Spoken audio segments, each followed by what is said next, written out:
of of the United States of America and to the republic for which it stands, one nation, under God, indivisible, with liberty and justice for all.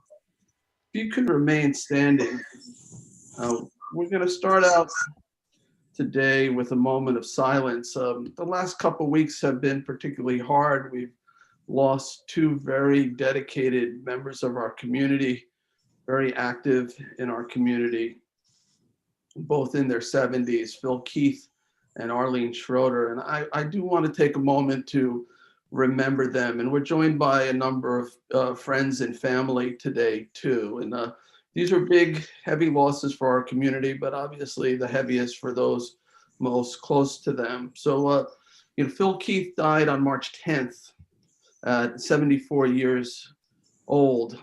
He graduated Harvard University.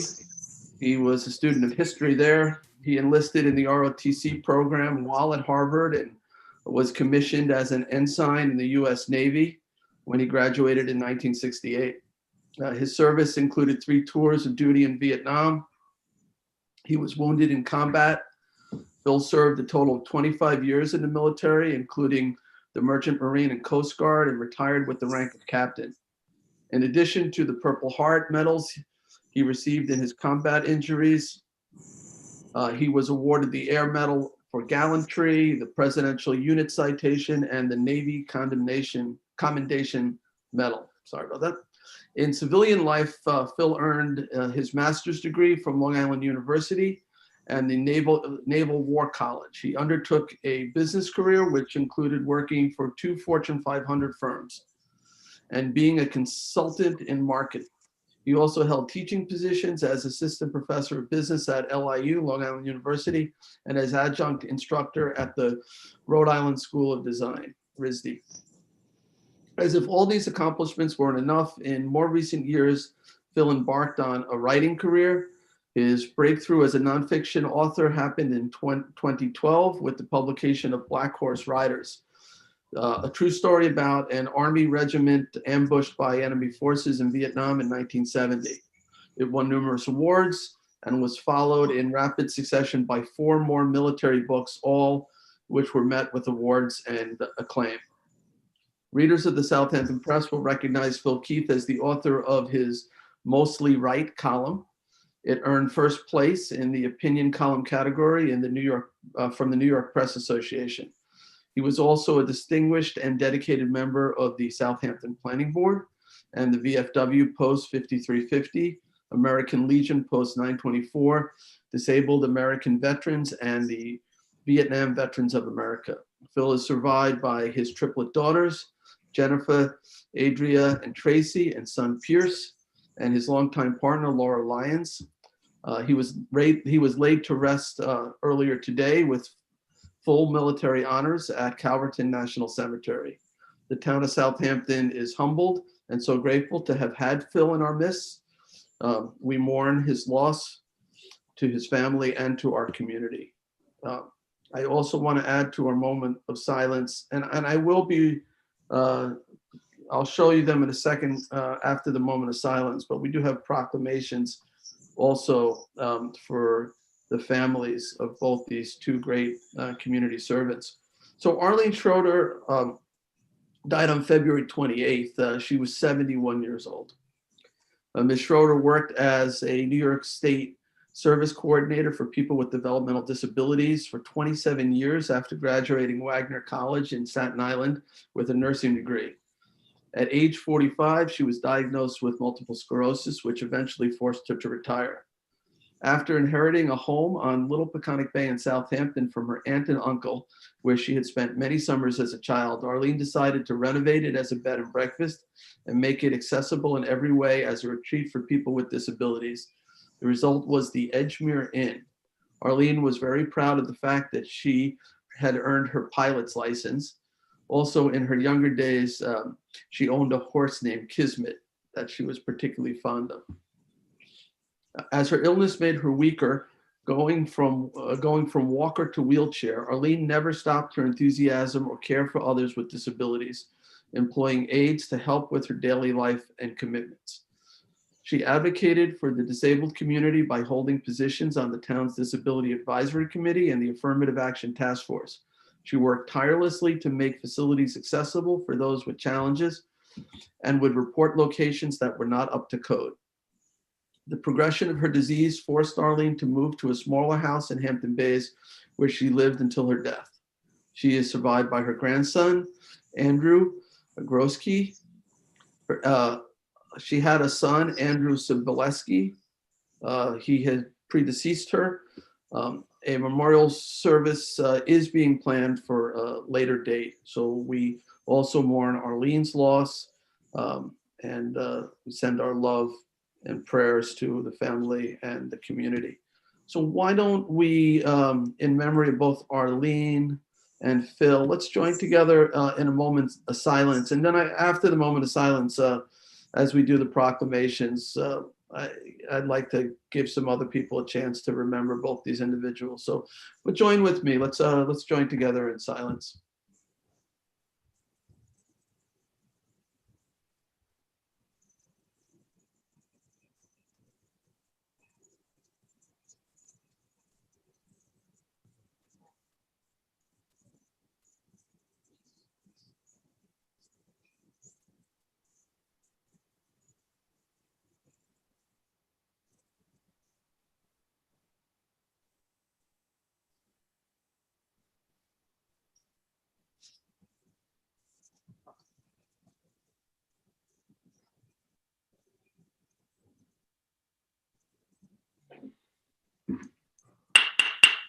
All right, thank you.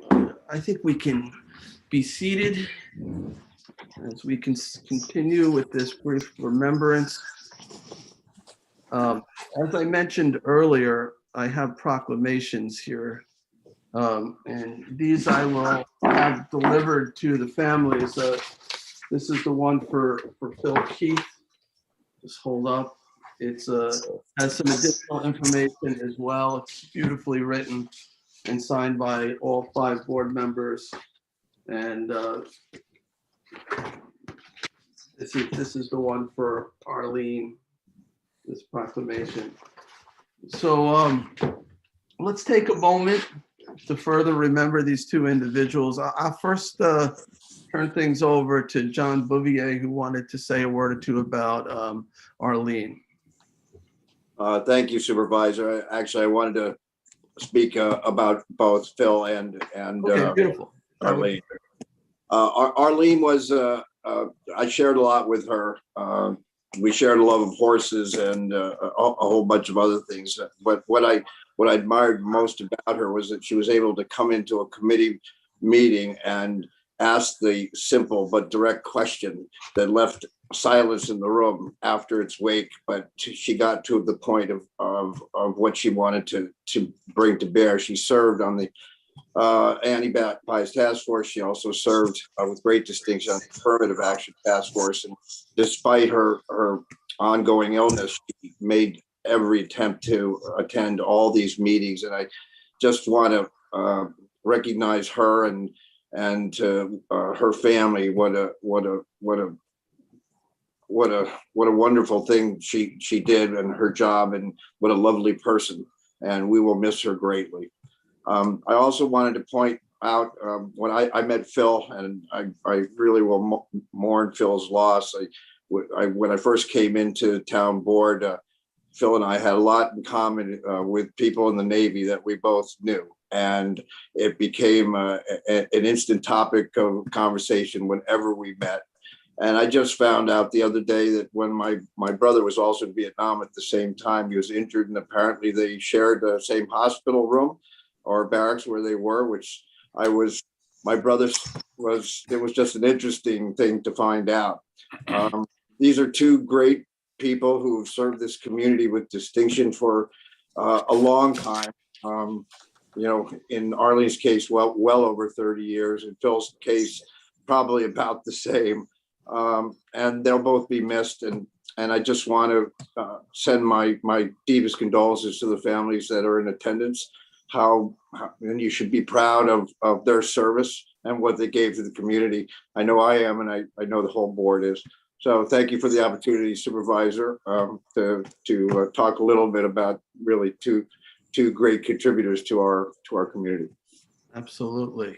And of course, Arlene served on the Anti-Bias Task Force, which I know you're liaison to, John, and I see Jim Banks, the chairman, is here, and Phil served for many years on the planning board, and we have the chairwoman, Jackie LaFaro, here too. So I'd like to welcome either of them to say a word or two.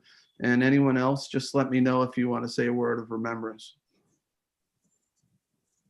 Jackie? Thank you, Supervisor.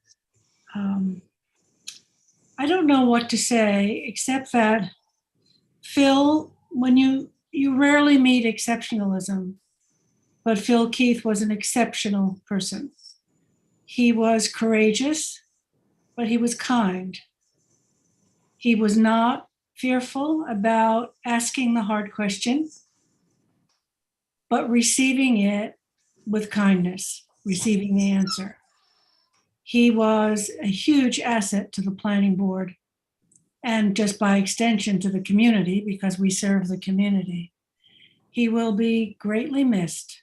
He was our secretary and he spoke of Pierce and Laura often. So we know a lot more about them than they think we know, but he was so proud. And he was generous to people who were also writers or struggling writers. He was super generous to veterans. And he was super respectful of everybody on the planning board. Even though we sometimes didn't agree, we respected each other. We will miss Phil greatly. Our condolences to you, Laura, and to Pierce. Thank you, Jackie, for that. Jim? Yes, I just needed to unmute for a moment there. That's all right. We all struggle with our Zoom connections. Yeah, I wanted to speak a little bit about Arlene Schroeder. She was, we were enamored with having her be a part of the Anti-Bias Task Force. As most of you know, I've been the chair for a few years now, and Arlene, whenever she was available, which was often, she had something succinct to say to us that gave us pause in terms of our usual goings on. And what I mean by that is that typically we were focused on dealing with discrimination because of race and dealing with things that are in fact were complaints from a few people from the community. And Arlene would remind us of things that had to do with ADA. She would remind us of making sure that we were in touch with talking about things that had to do with the differently abled. And whenever we were working on philosophies or policies that were confrontive with respect to local merchants or local businesses, Arlene had the skinny on those things and was willing to give that information to us so that we could be succinct in how we responded and how we supported folks that were differently abled. We knew that she was also involved with the Affirmative Action Task Force as well. And so she was sort of like our go-between, and she kind of kept us aware of some of the things that were going on in their meetings when we weren't there. A number of us were kind of straddled the fence on the two organizations because they had so many things in common in terms of what we needed to deal with. But I just wanted to say that on behalf of the Southampton Town Anti-Bias Task Force, to a member, we all appreciated Arlene and we all welcomed her each time she came and brought that specific information that helped us to stay focused and keep our ear to the ground when it came to the differently abled. And that was not the only thing she attended to, but that was the piece that I appreciated so much because everybody else had things to say about everything else. And she would bring us back to focus, to recognizing that we have to be attending to all kinds of differentiation that occurs amongst people. So I know that we will remember her dearly. And when I heard that she had passed, my first reaction was to gather together people. Let's make sure we do some work. And John had to call me to focus and say, the town will be giving her a proclamation, Jim, etc. Because I like to think of myself as an action person in terms of supporting and caring for the people who join us in giving love to the community. So thank you to her family. Thank you to all the members of the board and to all of the organizations that have anything to do with the town of Southampton. We are going to miss the love that she brought to us and the attention she brought to the topics that we sometimes are remiss in focusing on. Thank you so much, everybody. Thank you, Jim. Yeah, these are two very special people who gave so much of themselves to make our community a better place. We're only as good as, you know, the people who come forward and share their time with us. We were certainly made better by these two in so many ways.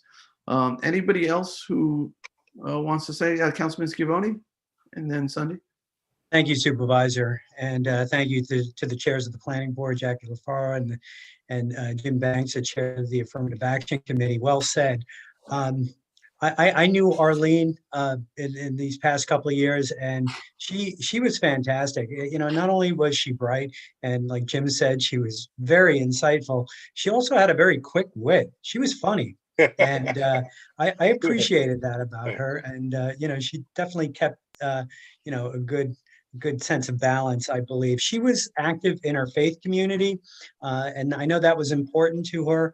And I just want to say that she'll be missed. And as far as Mr. Keith, Captain Phil Keith, oh my goodness, what an incredible contribution he has made to his country. 3 tours of duty, Harvard graduate, and raising a family, and then he comes to Southampton and serves on our planning board. So we have 2 people who gave back to their community in the ways that they could, in the ways, you know, that benefited us and made their communities better. It really is truly, I believe, you know, it displays some of the best part about us as a people, to have people volunteer on these boards to make things as best they can. So just wanted to say that I will miss Arlene. Thank you. Anyone else? I would like to just say something if I could. I knew Phil fairly well through his involvement in the VFW. He was close friends with my grandfather, and he was an amazing man and just absolutely dedicated advocate for veterans. And he was very involved in everything that he did. And just recently I was looking for some pictures of something, and Phil was popping up in all of these photographs from the VFW, from every parade and every activity. He was always front and center and right there marching with everybody or pitching in. And he will be tremendously missed in many different community organizations. And I have to say, Laura and I went to college together. And I remember when you got together and you know, it was wonderful to see you both so happy. And my heart goes out to you, Laura, and Phil's entire family. My condolences, and you know, we're here for you if you need anything. Thank you, Sunday. And these 2 individuals were so respected in this community because they led lives of service, right? Whether it was to our country or the community. It's just a tremendous, tremendous loss, but they will be always remembered. And we are a grateful town, and particularly to the kids who are here too. Just, you know, you have so much to be proud of. You know, Phil was just a guy to really look up to, and we all admired him, and you know, we're all going to miss him. If I just might say one more word. I think that, you know, whenever someone departs us by virtue of passing on, we often talk about them as though they were they're gone. But folks like these don't ever go because they leave their footprint and their message on us in ways that we will never forget. It will show up in the things that we do, and it shows up in the transitions that our community makes. And so they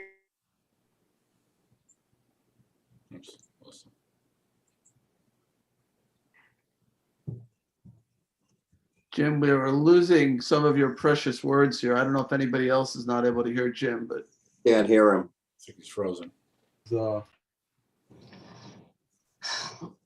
but I understand what he's saying. They're still alive here in many ways. They're still impacting and influencing the community. Jim, you're going to have to unmute now. Unmute. Unmute one more time. How about now? Yep. There you go. Can hear you. Yeah, I just wanted to reiterate a little bit of what I said, if I can remember it. I said that, you know, we often speak about people who depart us by passing on as though they're gone. That is not true of individuals like these two people, because they leave an indelible footprint on our town and on society that makes sure that their memory lasts on. And if it does not last in our minds, it certainly lasts in our hearts. And I want us always to remember that just because the person is not here in body does not mean they are not still with us, because their work still leaves a very deeply embedded imprint on our hearts and minds. Thank you. You know, I'm torn between doing another quick moment of silence or maybe a round of applause. Because these two people really, what a life well lived. Thank you so much. Well, to both of you, to Arlene and to Phil, thank you for really making Southampton and the United States a better place. So we really appreciate it. Hear, hear. And I will get these proclamations through my office to the families. On behalf of Phil's family, we thank you all so very much. Jackie, Sunday, everybody. We had a beautiful send-off for him at Calverton today, and he was very proud of working for the town of Southampton, and he really loved his work. And I don't know that he knew how well liked he was. I wish he could be here to see the accolades he's been getting for the past few days. So thank you all very, very much for including us in this moment. We're very proud of him. Thank you. Thank you. Thank you. All right. So we're going to get to the agenda now. There are a couple resolutions I'd like to add on. Let me just grab those. Not too many tonight, but there's two walk-ons. There's a 36-2. Oh, I haven't even done a roll call yet, have I? So let me actually do that first. Madam Clerk, would you please call the roll? Certainly. Supervisor Schneiderman, Present. Councilwoman Lofstad, Here. Councilman Martell, Here. Councilman Bouvier, Here. Councilman Schiavone. Present. All right.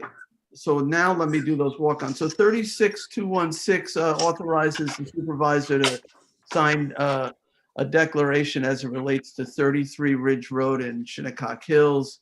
And then 36230 is the sixth warrant. Just those are the only two I'm asking to walk on. Can I get a second to that motion?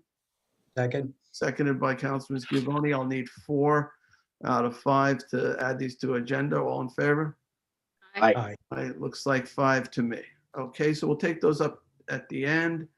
So next, I'd like to make a motion to approve the minutes of our special town board meeting from March 2nd, 2021.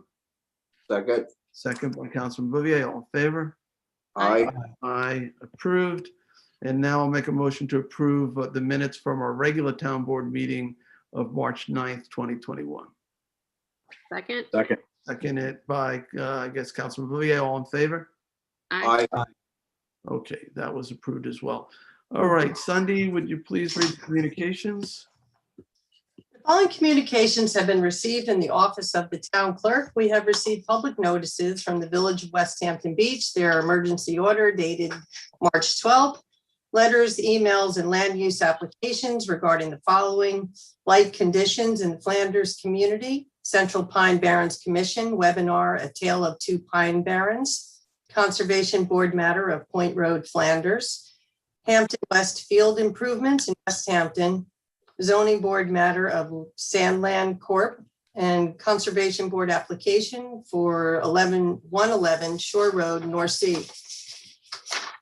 The following bid openings took place for carbon change out in Hampton Bays Water District on March 10th. Second notice to accept North Sea landfill leachate wastewater, March 17th.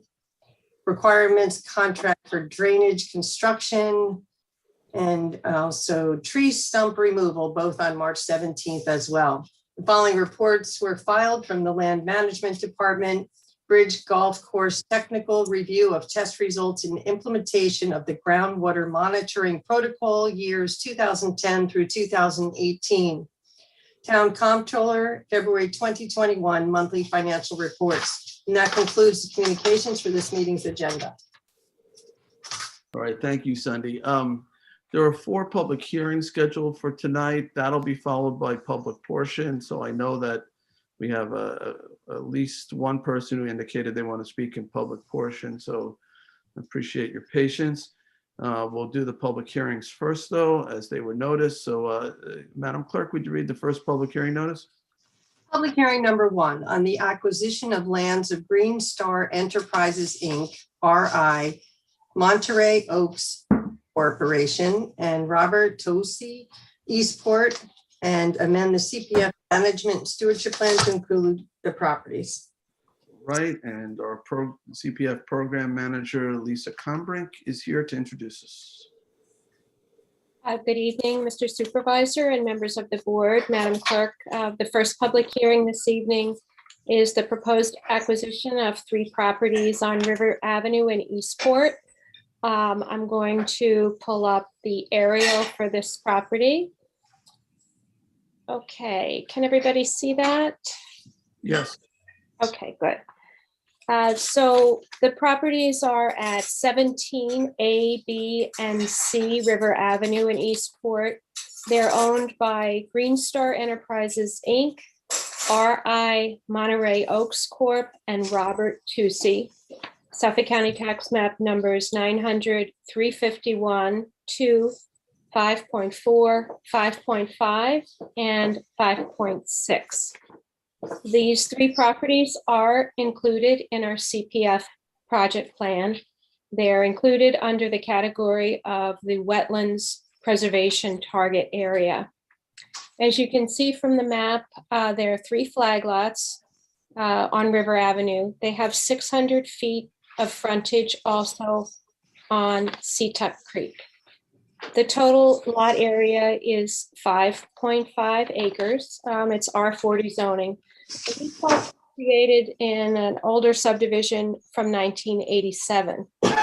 This was an old duck farm, and the remnants of that have been removed. There's just a very few concrete pieces that might be on the property, which will be addressed prior to closing. But right now, it's basically in the area closest to River Avenue is a wooded piece of property. So it's 3 very nice pieces in Eastport. The purchase price is $1.4 million. Is that the railroad tracks nearby, or is that a road? That's the tracks. Those are the tracks to the north? Yeah. And you said it was a duck farm? Those are man-made ponds along the water's edge? Yes, I forget what they're called, but yes, along the creek there. And in terms of, we don't have to do any environmental remediation on these? I don't believe so. We will be doing a phase 1 though, and if necessary, a phase 2 prior to the purchase, just to confirm that there wouldn't be any environmental cleanup that would be required on the owner's part. But we will have that information What's the as part of the transaction. what is the proposed price here The proposed price is $1.4 million. for the 3 lots? Yes. Mhm. Okay. Any other questions from the board? All right, Lisa, maybe you can take the screen, stop sharing, and we'll go to the public. Okay. Charles, did anybody indicate that they wanted to be heard at this public hearing on this possible acquisition? I am looking for hands. I see no hands. All right, I'll make a motion to close the hearing, but leave the written record open for 2 weeks.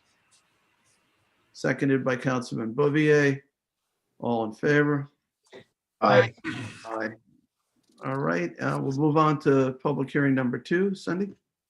Public hearing number 2 on the acquisition of lands of the Teresa A. Bauer Revocable Trust, Flanders, and amend the CPF management stewardship plan to include property. All right, thank you. Lisa Combrink, would you introduce this as well? Yes, thank you, Mr. Supervisor. The second public hearing is the proposed acquisition of property owned by the Bauer Revocable Trust. This is located at 78 Elm Avenue in Flanders. And I'll pull up the aerial for this property. Oops, I'm sorry, wrong property. There we go.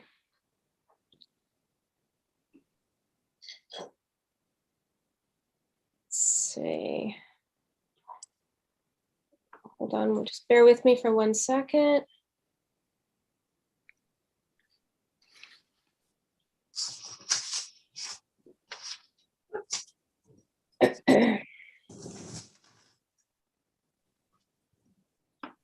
I can't find the, oh, here we go. I'm sorry. There we go. Say, I can't find the property. Okay, there we go. So the property is at 78 Elm Avenue, as I mentioned. It's Suffolk County Tax Map number 900-148-5-11. A small piece, it's 0.3 acres in the R10 zoning district. And it's within 500 feet of the Peconic Buffer critical environmental area. So if you look at the area, you can see there's properties on either side of the subject of the hearing that are preserved, that are owned by Suffolk County. The town also owns a piece that is below that. I believe that would be to the south. And the purchase price for this property is $175,000. And as you know, we like to add on to existing preserved properties if possible. And here we would be filling in a gap between 2 already preserved parcels. All right, thank you. I don't have any questions on this. Any questions from the board? It is developable. Lisa, there looks like there's a road, Elm Avenue, I guess that leads. Yes, and this would be allocated 1 development right credit. Yes. Okay. Is this Pine Barrens core when you? No, I don't believe it's in the core area. No. Right, so this is a developable parcel. Yes, it is. Yes, it is. And when we do our allocation of development rights, this is worth 1. This is 1 buildable lot. 1 buildable lot. Yes. Yep. Sorry if I didn't say that. And it has There it access. is. Yes. All right, any other questions? No, it's a third of an acre entirely, and that road is actually a driveway on a town right-of-way, not in the town system currently. It's a good purchase. I like it. Yeah, I think it's R10, so it's quarter acre zoning, so. Mhm. And it's a third of an acre, so sounds pretty developable to me. It looks like the same size as some of the other lots right next to it. Yes, I think it's Okay. quite similar to the lots that are across that right of way. So, okay, let's go to the public. Maybe stop sharing. Okay. Charles, did anybody indicate they wish to be heard at this public hearing on the possible purchase of the Bauer property? I have no hands, Mr. Supervisor. All right, I'll make a motion to close the hearing and leave the record open for 2 weeks, written record open for 2 weeks. Second. Seconded by Councilman Scavone. All in favor? Aye. Aye. Aye. Thank you very much. Okay, thank you, Lisa. All right, we'll move on to the third public hearing. Sunday, would you read the notice? Public hearing number 3, to consider deleting Town Code 330-167B3 in connection with the Zoning Board of Appeals authority to approve a change in a non-conforming use, enact Town Code 330-185.1 to have this review conducted by the town board. Thank you, Sunday. And you guys are all familiar with this. This is a concern I've shared with you guys about the current code and the ability to go from one non-conforming use to another through the zoning board and the lack of any standards, and my questions as to which board is best suited for that type of decision. And I did make some changes to it based on some of the public testimony. I made those changes several weeks ago. Katie Garin is here. She can take us through the changes. What I've attempted to do, though, is to allow the ones in the process to remain at the zoning board, but reviewed with certain standards, and all future ones to come to the town board reviewed by the same standards. I've tried to develop standards that I felt were common sense, logical, and hard to argue with. So basically saying that things like the use that you pick, the new use, has to exist somewhere in the code. It has to be a use contemplated for the town of Southampton somewhere.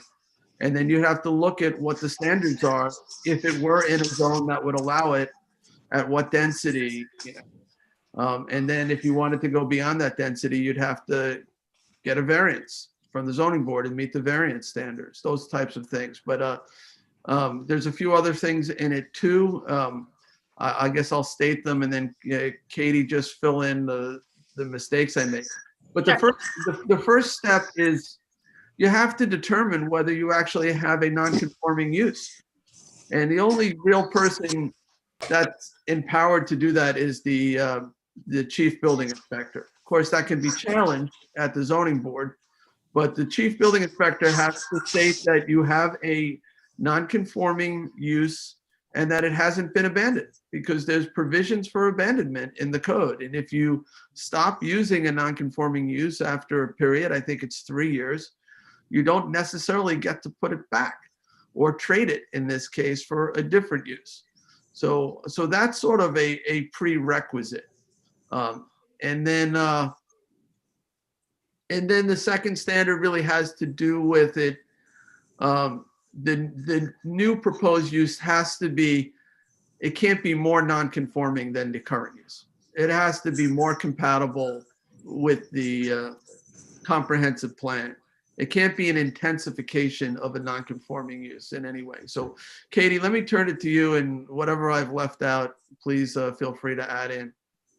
Okay, you pretty much summed up, let's see, number 1, number 2, you summarized number 3 as well. That was kind of new. That was suggesting that if the use and the scale and the size of the proposed use exceeds what is permitted in the town code, then simultaneously the applicant would have to go to the zoning board of appeals to get a variance from that. And those would be reviewed under the typical standards that the zoning board of appeals is tasked to consider. So that's 3.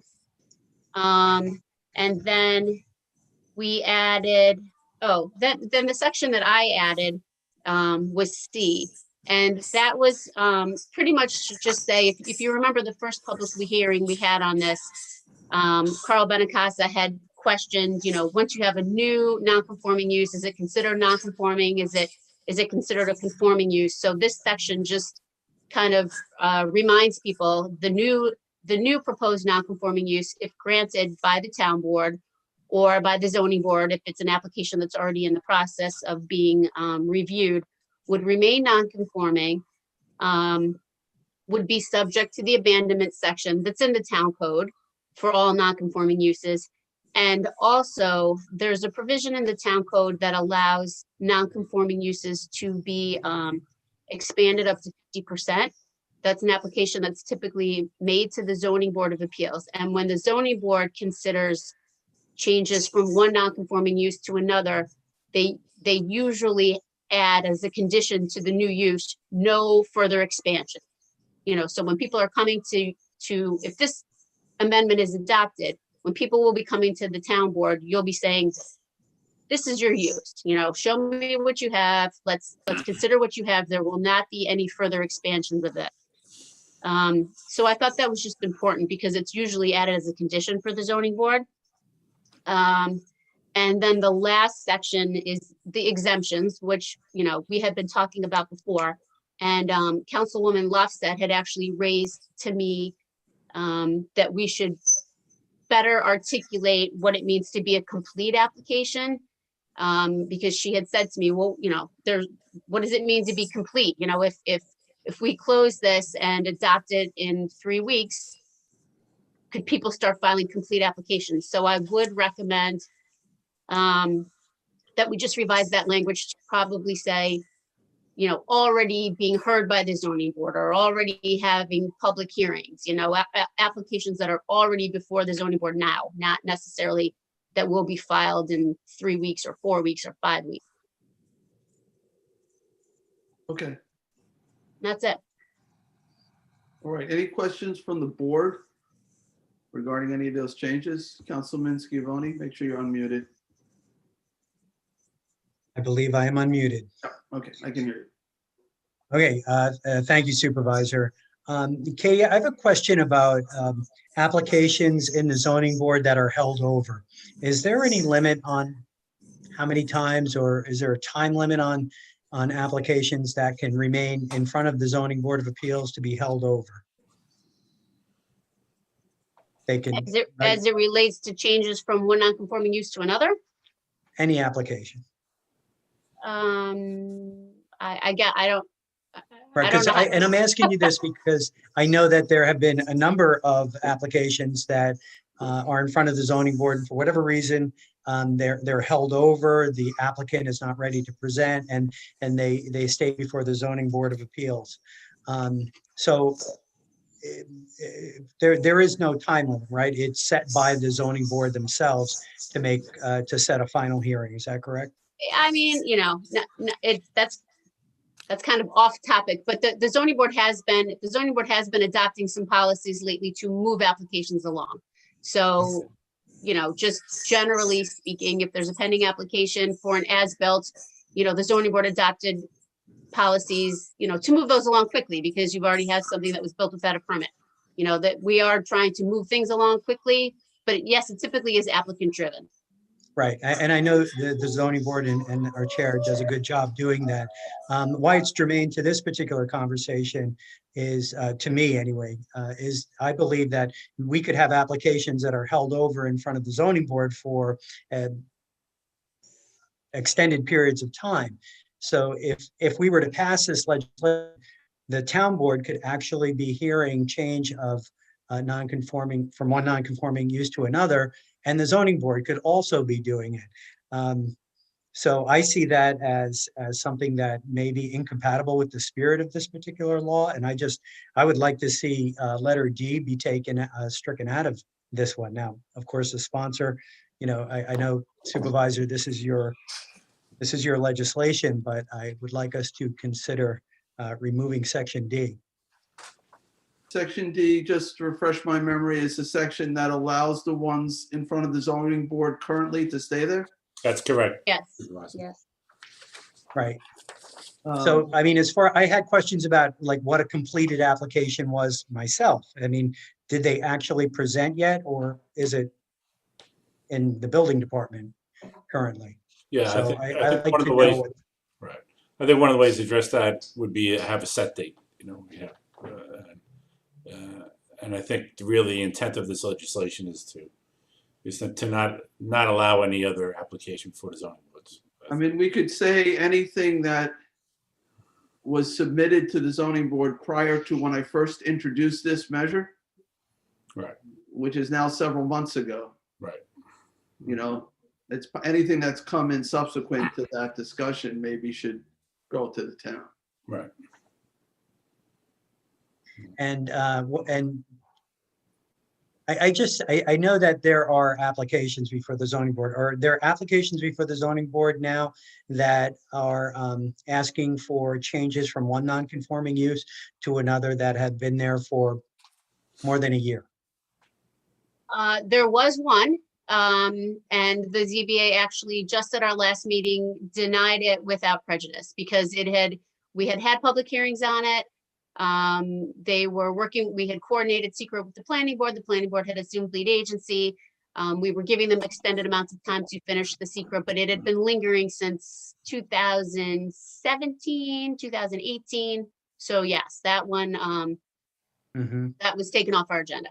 Right, and I know that in years past, there have been some extensive, hearings before the zoning board. So, for me, I like this to be, to be a little bit, I don't know, cleaner if we're going to make the change. And I do support making such a change, but that we have all applications be moved over to the town board if we are going to do this at all. Yeah, that was a tough one for me. I'll be honest with you, several members of the community raised this issue, asking for the zoning board to continue to hear the ones that are in front of it. I was also felt that the town board is the proper board to make such a decision. But I sort of compromised and said, okay, the zoning board can continue to review them. However, right, they're going to have certain standards, including the density can't exceed what the highest density might be if the zoning were changed to allow such a use. So if it's a use that maybe is allowable in a certain commercial district, if we were to zone it into that commercial district, then it would be a conforming use and it would allow for that development at a certain density or concentration. So the zoning board can review it, but now they are limited unless they grant variances, which are, frankly, the standards for the granting of a variance is a little bit tougher. So that was sort of my compromise on it, Tommy John. It's not perfect, but I tried my best to reconcile some of the concerns that community members were raising, and said, okay. So the zoning board, if any applications are in the hopper right now and it goes before the zoning board and this passes, the zoning board will be under the same standards that are articulated in this current legislation. Exactly. That's correct. So what's the difference? Just a different group of people. Well, and the additional requirement that if what they're asking for exceeds, what is permitted, there would have to be a separate variance granted for that. Well, and if it came So to they us, would have to go, right. yeah. Fair enough. If it came to us and the request exceeded the density, we would have to send it to the zoning board first and say, get your variance and then come to us. So, yeah. All right. Any other questions from the board? Yeah, I have a couple. Well, first, thank you to Katie who has answered all of my billions of questions. I appreciate it. I seem to have a whole new slew of questions for her every week. One thing that I just do want to clarify, I've always felt, and I've said this from the beginning, that some of these standards are very, very vague. The one is does it benefit the community more if this change happens? And that to me is still very vague. Was there any ideas to make it more or less vague, basing it on something concrete? Right. So this is a real challenging one because it is somewhat subjective, and it does. And Katie, you have the language in front of you too. But to say that something is less non-conforming, though it sounds like a double negative, or more conforming. More conforming. If you're going from a gas station to a restaurant in let's say a residential zone, what's more non-conforming. And I think it's really the body that is making this decision has to look at the comprehensive plan, has to confer with the planning department, and make a determination. And I put some specifics into this to look at community impacts and environmental impacts. Katie, do you have that language? Yep, it identifies three things. It says the proposed use must be, one is identified on the town code's table of use regulations, so that's a use that's been articulated. 2, more conforming than the current use in terms of community impacts and environmental impacts. And 3, more in line with the goals of the town's comprehensive plan than the current use. And that kind of leads to my question. Our comp plan, the most recent update was what, 1999, I think? Am I correct? Well, Janice is on the line too here. Janice, do you want to jump in here? And I really appreciate, I've been working with Jim and Katie and Janice on trying to get this right. And it's been challenging, but it's been a really healthy discussion. Janice, can you come on? There she is. Oh, there she is. You got to unmute. Unmute. Oh, there she is. I have to apologize. I am at the Southampton golf course. Oh yeah. I'm here for a birthday party for someone's 40th party at the ice rink. So Oh. I'm sorry. I've been listening this entire time. So thank you. Sorry for bringing you in here. So No, it's fine. It's fine. When was our comprehensive plan updated? It was adopted in 1999. It started in 97. And then our updates are the Hamlet center plans, various Hamlet updates. So the actual basis of the plan has not been updated since the 99 plan was adopted. It's about time now to do a Absolutely update. Yeah. Meanwhile, though, Julie, to answer your question in terms of the board, be it the zoning board or the town board, making this determination that it's more in line with the comprehensive plan. Yeah, it's possible that the comprehensive plan won't provide a lot of guidance here, but there are some general objectives of that comprehensive plan, right, Janice, throughout the community? Absolutely. You have a lot of policies and objectives of the comp plan, and how you achieve them, I think, changes over time. But those basic policies and objectives sort of stand the test of time. Like, we have a character of Southampton that we look to promote and protect, like what's behind me. And, we are here to do that. So in those cases, we're always looking for community input on how to protect the character of an area and sort of make sure that any zoning actions are in line with how the community wishes their special hamlet or place it grows over time. So that's what the comp plan is all about, and that's what the underpinnings of all our zoning is supposed to be for. So, and really for Katie, so basically the board that's reviewing it has to make a finding, right? They have to say why. That if they feel that it's more compatible or less compatible, they have to state it, and so they've got to back it up with something. Yeah. Yes, and I can tell you, when there's applications before the zoning board, the applicants will scour the comp plan to try to find a section that shows that it is consistent or somehow consistent. And so the burden obviously will be on the applicant to show you that as well. But it will be a little bit subjective, there's no doubt. Yeah. It always is, but we're always looking sort of for the merits of a case to really shine out and say, look at all the public benefit, or look at all the things that this is doing that's better. And if everybody's going, this is not better, this is worse, then that's your real key there. When you talk about environment, we certainly can, there are certain things that are objective, right? We can look at traffic, more traffic, less traffic. Is the traffic more at the worst times, or is it more at better times? We can look at, nitrogen impacts. We can look at light impacts, noise impacts. Some of those things are pretty measurable. So, and then we can compare the current use with the proposed use and say, okay, these are community and environmental impacts. you can make a fairly objective determination on some of it.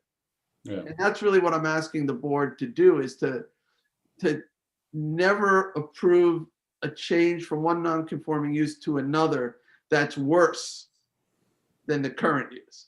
Mhm. The one objective item that we put in here at your request, Mr. Supervisor, was the fact that it has to be a use that's permitted in the town code. So before that wasn't even included, so it was even that much more subjective. So that does tighten it up to some degree, and we can also talk about density requirements if you wanted to tighten it up even that much more. And I think, if it's going to be subjective, subjectivity should be with the town board. The town board is probably the board that's most comfortable, or the board that should be considering items that are subjective in nature because of your legislative power, as opposed to the other boards that are more. Planning board is typically a board that reviews site plans on permitted uses. Town board is a board that has that ability under your legislative powers to approve more subjective items in nature. Yes. We also are, I'm not going to say the zoning board's not accountable to the public. We all are, but we're accountable in a different way every 2 years or 4 years. Right. In November. Right. And some of this language is actually similar to the language that the zoning board has to consider when they do their 5-part test that came out of the Osgood case. That was a court of appeals case, the highest court now state, and it was codified under 267 of the New York State Town Law. So it's kind of consistent with the language that the state at its highest level is comfortable with. So. All right. And Julie, did you have other questions? No, I think that's it for now. So I appreciate what you're trying to do. It just, as I think I've said to both you and Katie J, that the vagueness sometimes, that's what concerns me. But I know that there's sometimes that you can't be more specific and relying on other things. So I'm going to have to come to terms with that in my head. So yeah, I'm trying to create predictability a little bit. This one provision allows anybody to propose anything on a non-conforming use. And that's not really fair to neighbors who, normally a non-conforming use would become conforming. And the conforming uses are the ones that directly came out of the comprehensive plan. I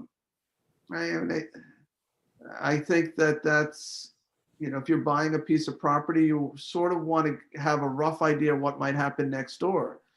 And, if you happen to live in let's say a residential neighborhood and there's a gas station that's in the neighborhood, you anticipate if that gas station ever closes, it'll be a house like yours, not, a nightclub or whatever.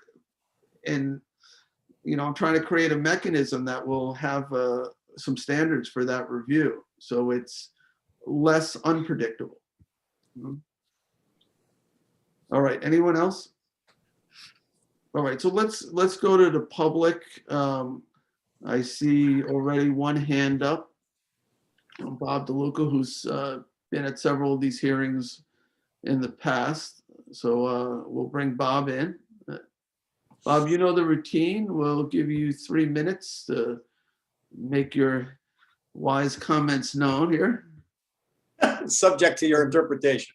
Thank you, Mr. Supervisor, members of the town board. I have been heard on this before, so I'll be brief.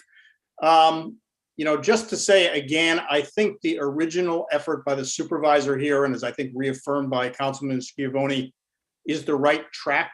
When you have subjectivity in the review of any application like this, specifically with respect to use, I see that as a responsibility of the town board. I mean, I've been doing this for 29 years, and if I had to tell you, the big decisions on land use going forward are almost universally handed to the town board. It's a privilege for applicants in this town to be able to come in and propose some other non-conforming use. I think it's beneficial that those uses now at least have to be identified as acceptable uses in the town. I think that's a plus.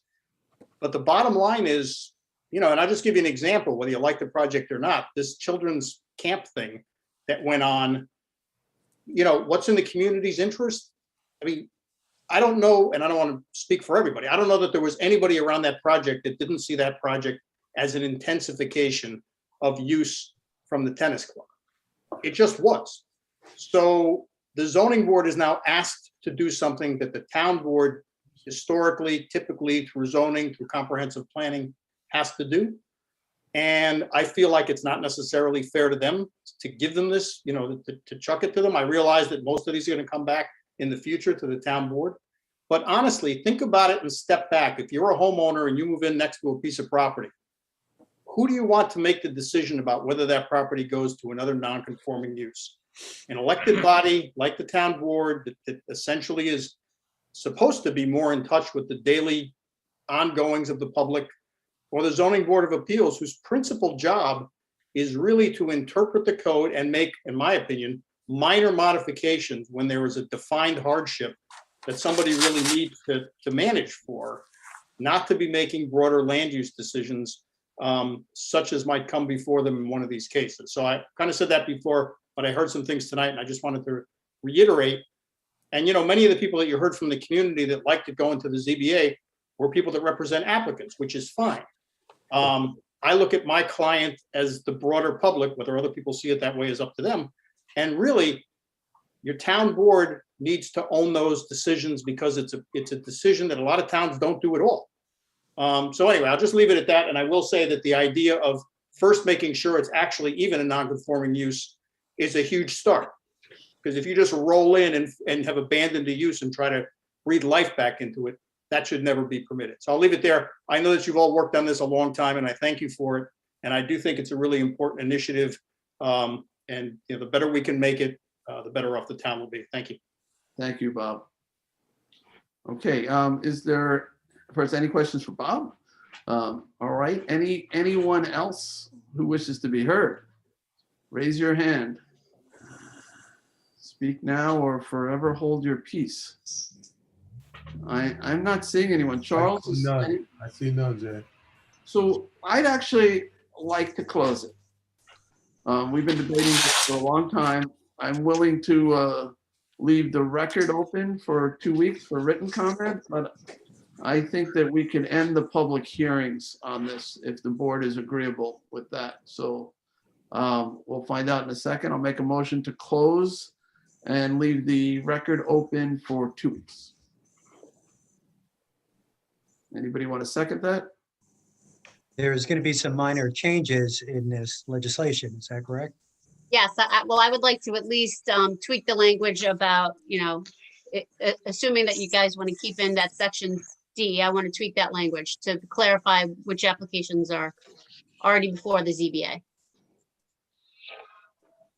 Yeah, but that can still be done even if we close the record. Yes, yes, absolutely. And circulated. Do I have a second? I like the intent of this. I just would like to see it cleaner. If we're going to move it and make it, you know, before the town board, I would like to make it, you know, all applications. I don't see the difference. I do believe that this is a zoning matter, and zoning is something that the town board, you know, this is our purview, state law and town code for all applications. And I agree that I'd like to see something as well, but I think that applications that are already in the process should stay in the process. What, without the new standards? No, definitely with new standards, because then it's just vagueness. All right, so Julie, you're on the same page as my changes then? Yes, but I would like to see the wording of what applications, where those applications have to be to stay with the ZBA or come over to the town board. So yeah, it'll probably be like a date. We'll probably have a fixed date, and Katie and I can work on the language where it's what, like, as you were saying, the Councilwoman, what constitutes a complete application. I think we can define that clearer. We'll put a date in, and you say any matter that's pending, you know, before, yeah, you know, a land use board, before the zoning board, which has had a hearing or something, that'll be grandfathered in. But anything else, we'll So Jim, what is the Yeah, stance on that? If you're making, we're still talking about making certain changes here. And I think everyone feels a little uncomfortable closing this without having that in the final resolution. There is no resolution of adoption. This is just closing the public hearing for testimony, and then I will circulate, the change just to clarify the exemption section, and then, then later on, you'll have to decide if you want to adopt it. But this is just. I understand that, but for in terms of public hearing, if these changes are substantive to the public, what is that standard? They're not. Changes. Well, the question was to Jim. What happens with that? Yeah, I think Katie was mentioning that she didn't feel that the changes are substantive to what we are discussing, and I think the board has fully discussed all the options here. So I think, and the public has had, now this is like a third or fourth public hearing to weigh in on the different discussions. So I think what the changes, the final product now will be very, very similar to what we've been discussing for the last few months. So I don't think it's raises to a level where we'd have to reopen for another hearing. What we can do, as a supervisor I mentioned, we could tighten up the issue of the completeness as was brought up by a number of the council people. We can get that on your desk, and we have 3 weeks before the next town board meeting at this point, so we can certainly. The other option, we could, if you want more testimony after those changes are made, I guess we can leave the hearing, adjourn the hearing to the next date. Then we could close it and close the written record then as well.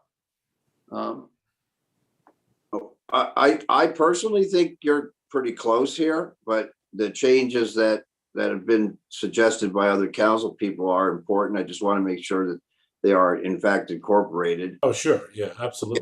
A position where we might disagree, whether that incorporation is, I just want to be sure that everyone is satisfied. Oh, yeah. Well, we'll certainly get that information to you long before the next meeting. I mean, if the board is more comfortable adjourning it rather than closing it, I'll change my motion. I think I would, Jay. Okay. All right, then but I'm hoping after the next public hearing, we can close it and not, we'll see how it goes, but not leave it again open for weeks more for public comment. So I'd like to make a decision on it and have some certainty here. So, all right, I will, well, Sunday, what's the next date for public hearings? April 13th. Okay, I'll make a motion to adjourn the public hearing to April 13th. Second? Seconded by Councilman Lobstad. Eagerly, all in favor? Aye. All right. So Sunday, I think we're up to the 4th now. Yes, we are. Public hearing number 4, to consider a local law enacting Southampton Town Code, Chapter 160, entitled Mining and/or Land Reclamation. All right. Tommy John, do you want to introduce this? Sure. This is a program, a water testing program, to be required around some of our mining sites, all of our mining sites in the town of Southampton. This was enacted by, or this was allowed by enabling legislation in 2017. And so we put on some requirements to have all of these sites put down at least 3 water monitoring wells and test them twice a year. We've had a number of public hearings on this. I actually have this in for a vote today, but in the tradition of our COVID bills, I'm going to, barring what we hear in public hearing today after I speak, I'm going to adjourn the public hearing and leave the written record open for 2 weeks and table it to April 13th. So you're going to close the public hearing, but leave the written record open for 2 weeks? Correct. Unless something changes that during the testimony today. Okay. Right. And then the resolution of adoption, then you would table then to. Oh, That's wait. correct. Okay. All right. Did anybody else want to add to the description? Any of the town attorneys? We just, since the last meeting, I worked again with Councilman Schiavone on tweaking the legislation a little bit. We did, in response to some of the comments, the esteemed Bob DeLuca on one of the items as far as the chemicals to be tested. We included his recommendation as well, and so I think at this point we have a very good legislation, and we're looking forward to enacting it and putting it in place. What did we add? Did we add? We're gonna require that the results of the water testing be placed on our website. That is one thing. Another aspect of this, some of what we heard from some of the mine owners is that they have some of this information with the New York State Department of Environmental Conservation. We're allowing them, those mine owners, to use some of that information. If it satisfies what we want, they can cull out that information and put it in their water monitoring program for the town of Southampton. So we wanted to make sure that those things were written into the record as well, or into the legislation as well. The new contaminants we're asking them to test for.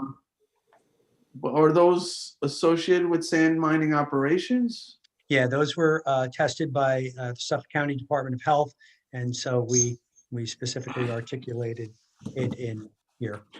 Okay. All right. So let me see if anybody from the public wishes to be heard. Just raise your hand. Oh, there's Bob DeLuca. So let's bring Bob back in.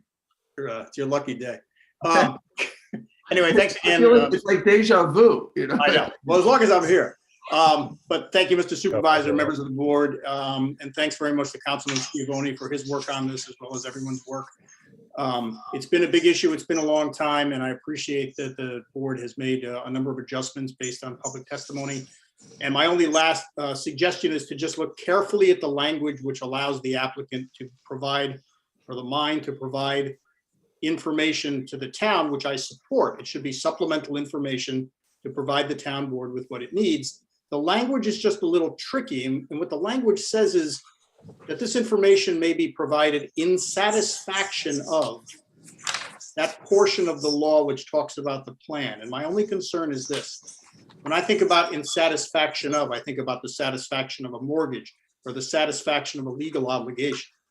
I'm concerned that the town might find itself, could be 5 years from now, but having an applicant who comes in and says, here's the DEC information in satisfaction of what you're looking for, and therefore nothing else can be required of me. Now, I don't think that's the town's intent. It may just be a turn of phrase, but I think it's important to put language in that says this shall not substitute, even if you wanted to take 90% of the information, which again, I don't have any problem with. I just don't want the town to be in a position where an applicant can say, therefore I'm done. Here's my information from DEC. It's provided satisfaction. I'm good. I'd rather you be able to say that, we'll take this information supplementally, but it shall not substitute for the plan required by the town. That's all. You could do it in a sentence. And I think that would just make sure it's buttoned up.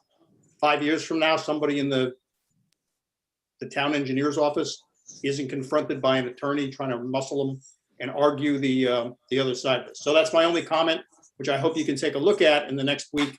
And then I'll be sure not to speak anymore at any more of these hearings. And just thank you for the effort, which I do think is important. That's all I have. That's interesting, Bob, because I read that same thing, but I didn't come away with that. But that's an interesting perspective. I would tend to agree with what you're saying. It didn't read that way to me, but I understand what you're saying. And it would make sense to button it up. I guess my question then would be similar to the conversation on the non-conforming bill. Is that a substantive change that we shouldn't close the hearing?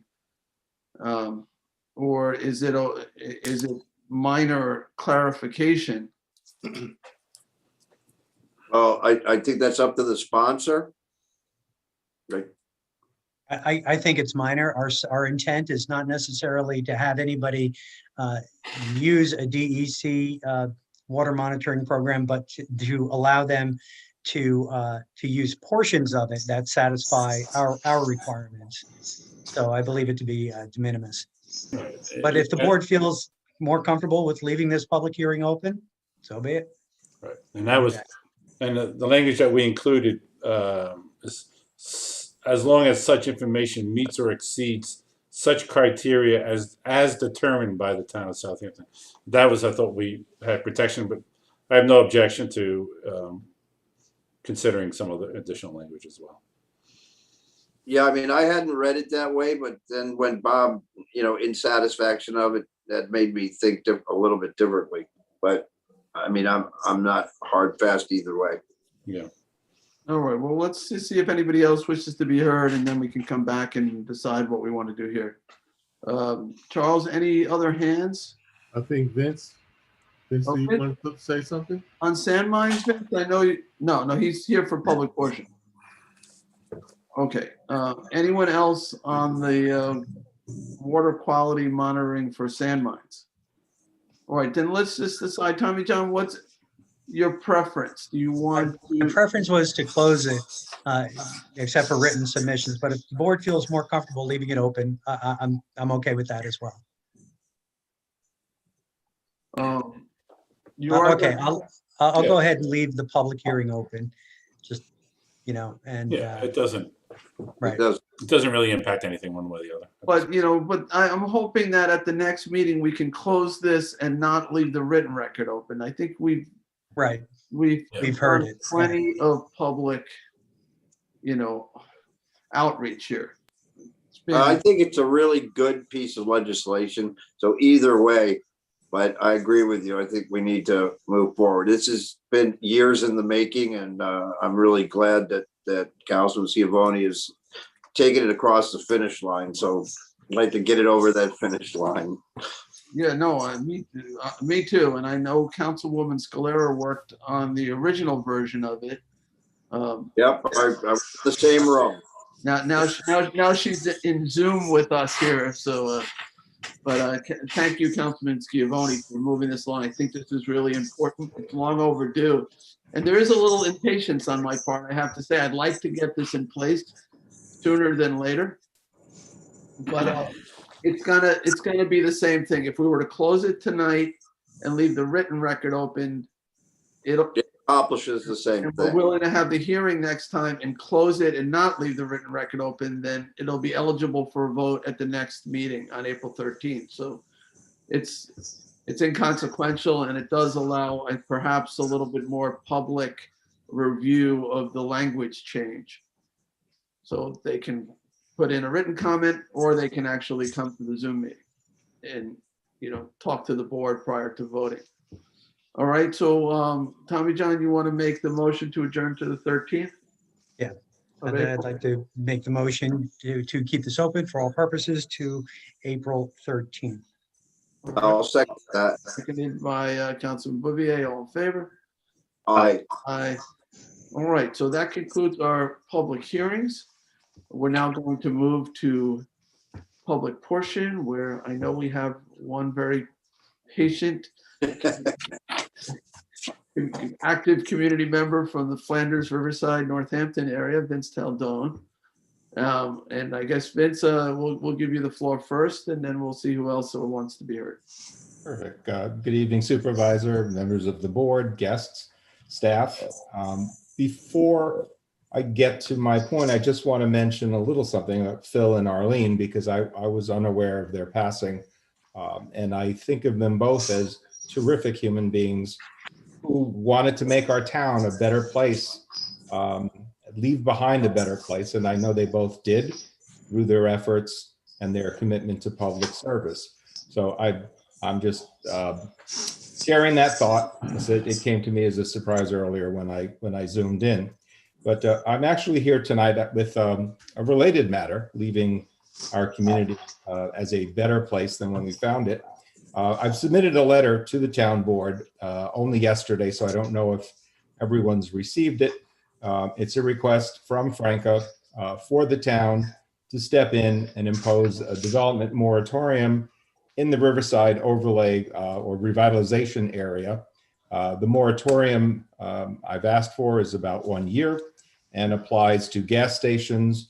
And I would broaden that at the recommendation of land management staff, because the main issue is automotive intensive uses right at the heart of what is supposed to be, in the long run, a very dense, pedestrian-friendly community of larger buildings with mixed use, storefronts, restaurants, residents above. And before the planning board this week is a pre-application for a 12-pump gas station to replace the old Getty with a 3,000 square foot 7-Eleven. I can't think of two uses combined that are more automotive intensive in terms of the volume of vehicles coming in for short stays and in a rush. Fill up with your tank, grab a donut, and head back out onto the road, which is exactly the opposite of the vision that this town adopted through the revitalization plan, which has a totally different feel, a totally different flow, and creates pedestrian safety as a key design aspect. So I think this service station may be turned back by the planning board. A previous application was, but this owner, frustrated over years of delay in the sewer district and paying huge taxes on a vacant lot, I understand, and I'm very sympathetic, wants to build something so they can start generating a return on their money. Again, my sympathy is with them, because I get this question from a lot of owners, because they think I know something that's hidden from the rest in terms of how quickly we're going to have a sewer district. So as much as I am sympathetic, I think we have to put the brakes on here. I know, Jay, you were in the original design work with us on Riverside Park, which is going to be right across the street. And even our fantasy of, as some people have called it, of a pedestrian bridge to link the aquarium with Riverside, keeping the flow of people on foot between downtown Riverhead and Riverside, the new Riverside. So the last thing on earth we should have at this critical location is a huge gas station. I mean, any gas station in my mind is the wrong concept. As a pedestrian, a person who does not drive, I'm always on sidewalks, and the last place you're comfortable walking in front of is a gas station, especially one with a 7-Eleven. It's deadly. And if you're bringing your toddlers along to enjoy the park and then you go to some shops or restaurant, you won't come back after that interaction or threat of vehicular conflict. I think people will be turned away by it, and it will discourage others from doing what 20 Riverly did, which is work really hard to come in with a building that works even in the future under the overlay district. So it's a very long letter. I don't know if any of you have seen it. I know it's painful to read because it's so long, but it covers all the issues that I've also provided to the planning board, asking them to turn this back. But I think we have to stand back and look at, although we've always said there's an underlay district and it should be, people should be allowed to take advantage of that. I don't think we ever thought of what would happen with the mix of the new buildings and someone who decides they want to give us a far more intensive automotive use than there's ever been in that location. So I won't go through it point by point because, again, it's too long, but I'm afraid that other developers, also frustrated by delay, are going to start coming forward with additional proposals and spending a lot of money and time, forcing organizations like mine to get out there and oppose them, which we don't want to do. We want to be standing there as cheerleaders for the right type of development.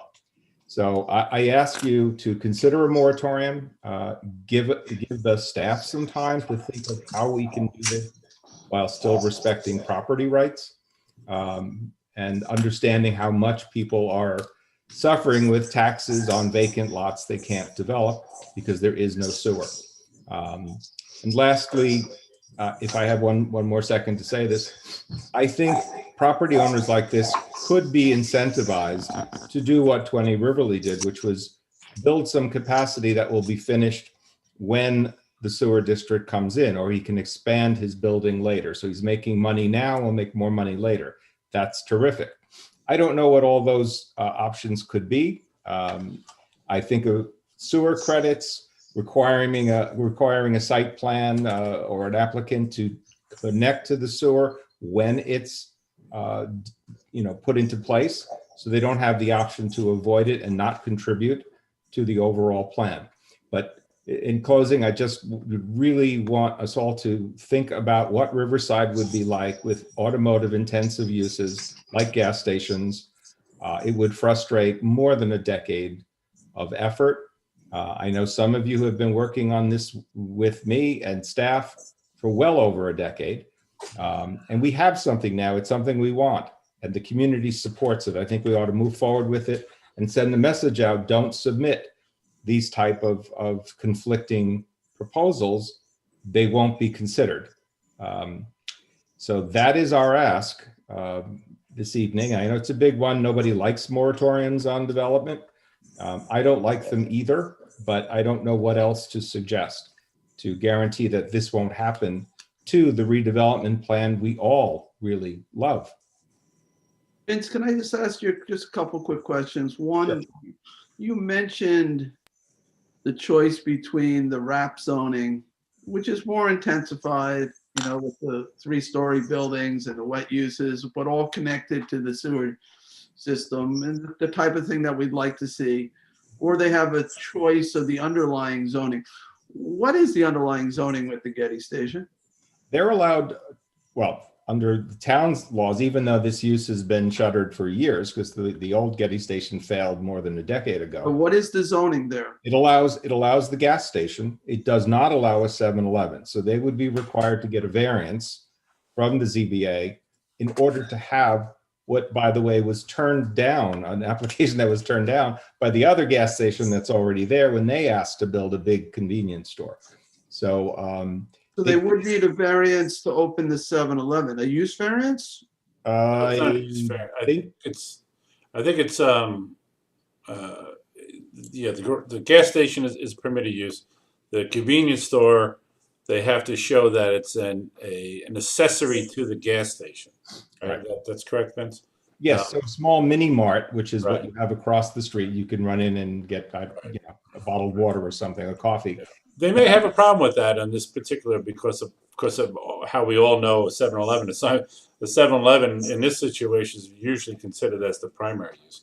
So they could have an issue with that it's an enormous problem. I mean, I know the land management staff are looking at this, and it will go to the zoning board if they continue along their path. But also the site plan is almost impossible to devise because you don't want the free flow of automobiles, which is the opposite of the business model. The business model is I completely understand that. And we've been talking about this for years. In fact, back when I was a legislator and we were playing with renderings and stuff, that corner was so critical to that whole new Main Street there. And we thought of all these wonderful things that it can be, but I understand where a property owner could be frustrated all these years later. Yeah. I've been working really hard to try to come up with a way to jumpstart the sewage treatment, particularly in that area. Maybe not the giant, larger district, but a more concentrated first phase. We've been looking at different alternatives that we think are more within our means. It still could be a couple of years out. And that's unfortunate, but you drive through that area, and I've said this before because it's heartbreaking to see, boarded up building after boarded up building, all in a row. But then you also say, God, what an opportunity this would be to bring everybody in and work with them. And that was sort of our hope with Renaissance Downtowns, that they would be the entity that brought everybody together. I'm not sure whether they have or they haven't. Maybe the town needs to meet with some of these people. I'm happy to meet with the property owner. Maybe try to buy some more time. If they understand how serious we are about getting the sewer in place, how much capital the town is willing, I believe, to invest through our water quality money into making that sewer happen, maybe the property owner would have a different feeling about this moment. And I also think that they need to understand what they're up against in terms of trying to get a variance and a site plan for that property. That's not a grandfathered use. Maybe the gas station is allowable. Yes. Maybe that's a conforming use, but the 7-Eleven is not. Right. So it's not going to be so simple. No, I mean, there will be a battle ahead for this property owner or developer seeking a 12 pump service station. That's more pumps than exist combined with the 2 other stations that are already there, which would, enormous increase in the fuel pumping capacity and the competition, making it a real place to go to fill up your car, which is the opposite of what the plan seeks to do. I think we have to take more dramatic action because these owners and these developers have been coming to Renaissance. They've been coming even to Franca to get a sense of what we're looking for. They know what we're looking for, but I really can't tell them when there'll be a sewer, if ever. And that I've expressed my frustration that a year ago we were getting ready to hire the law firm and bond counsel that the county uses for sewer districts. And then that didn't happen because the town apparently doesn't have the money to pay them. So a year later, we still haven't structured it. We still haven't done the financial analysis. They know this. So they're looking at it and saying, well, maybe the town will do it someday, but I have property now. That's why I say I'm sympathetic. But I think our challenge is to find a way to incentivize them into compliance. And I've asked Janice Scherer, who I hope is at her party finally, about can we build a tiny sewage treatment plant for, as you said, just for that immediate area as phase 1. I suggested this too, because the town owns the land behind it. Correct. And she said the overlay district, the revitalization plan never contemplated that. So the environmental analysis is different. I don't know how it's different, and we can discuss that, not at a town board meeting. But, can they be given sewage credits that we have at our disposal so that they can build as of right for now with the requirement, because it's value you're giving them. I mean, this is one idea, value. No, I like that idea. I've had the same idea. If we could bring them all in together, those 5 or 6 properties, saying, we'll make our property available for sewage treatment for this whole complex. Right. As long as we all come together and work together to develop it out. I mentioned that to Janice too. She was not happy. She really felt that we should be putting together the whole sewer district. No. But I'm not quite willing to say no completely. I think we should vet the idea a little bit more. And that's part of my reason for asking for a moratorium. We could, if we put our heads together, come up with something exactly like that to at least get that core blighted area moving. And then if we can put together a bigger sewage treatment system, for the larger area, for all the affordable housing we had contemplated, affordable assisted living, all the ideas that are waiting to move forward, that could be later, but we have to start with the people who need to move forward. The town owns land. It's not paying taxes on that land. Private developers and owners are. And so again, I'm very sympathetic. I do get it, and I want to offer them something. And I think Renaissance is your tool. If you want to bring them in and say, okay, now you guys go and work out a smaller plan so we can do exactly what you just said, get these key parcels developed into, production. And while we're working on the rest, I don't know how we accomplished that, and it wasn't contemplated originally, but I'm perfectly fine. I'm sure my board members would be perfectly fine doing this in stages, as long as we get the uses that are going to support those later stages. We may not get the affordable buildings for another 5 years, but they won't be built next door to a 12 pump gas station.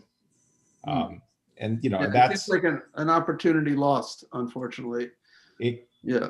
Be unless we move quickly. And that's why I'm here to ask again, to put the brakes on it in case the planning board, you know, the 7-Eleven developers are usually very sophisticated and they usually find a way to wedge themselves in. I hate to paint them in that light, but that is what I believe. And they'll come in with something that's as a right and then later on look to expand it. I don't know what they'll do. I have no idea. And they came with the Cumberland Farms 2 years ago. That was turned back. Now a 7-Eleven, which actually drives even more traffic. As we know, lots of people love 7-Elevens and they drive into them and stay for 5 minutes. Again, the opposite of what we're trying to build for Riverside in a walkable community connected to downtown Riverhead. It's one place. It's one place that works. Theaters are over there. Lots of restaurants. We'll have some. We'll have a beautiful park. It all works together. We're all thrilled with the concept. If it takes longer to get the larger plan complete, so be it, as long as we start with something that those future plans can build on. And I think one way or another, whether it's a moratorium or any other intervention, I think you have to step in as a town board, as a town supervisor, call them in. I'm sure they'll come. They'll meet, meet with the staff, talk about what are the incentives we could offer if we have them to offer, so that they could, those key buildings, as you point out, those are the key locations. Everything beyond that is so secondary to this plan working in terms Are of. they all owned in different names? Do you know, or is there one property owner that owns most of them? There isn't one, but there's the one with the store, the 7-Eleven proposal, and the gas station has several parcels. Then there's others that are large property owners. There's Tom McCarthy, but that's further over. Yeah. And they've talked to Renaissance. They've talked to them again and again. And I did check as Vince says, the piece that would, I think the subject piece right on the corner and the one directly adjacent to the east are owned by the same. Right. And then, right. I'm not sure about the others, but. But the town owns a multi-acre piece, I think, right behind that strip. Yes. Originally it was Just a little south, maybe, just like a lot of south. That strip across from McDonald's, and then we own a piece behind that, and then you have, the trooper barracks sort of kind of cuts in there. Yes. Yeah. There's land contiguous where I believe we even have easements for the future sewer lines so that you could connect those parcels to a treatment plant for 2 or 3 or 4 buildings. Right. There are issues with the county if it's on a separate. It could be a temporary situation where they're connected for 4 or 5 years, and then when there's a full sewage treatment plant, it gets disconnected and that property could be put to another use. Right. Yeah, Or you it have to gets look at that. repurposed to a pump station or something like that. Right.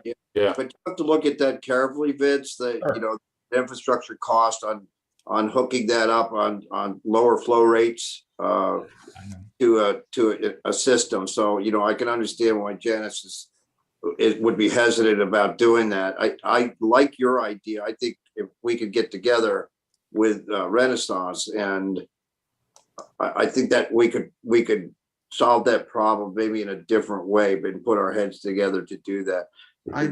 There is a cost involved. It could be a substantial cost of changing that. I think Vince, proactively. I think Vince hit the nail on the head when he said, I think I have to step in here a little bit.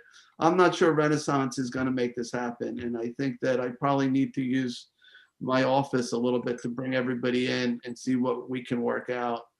I agree. Because we've been waiting a long time for something to happen here. And if Renaissance has made some progress, I need to see what that is. If they have set up some equity relationships with some of those business owners, I need to know about that.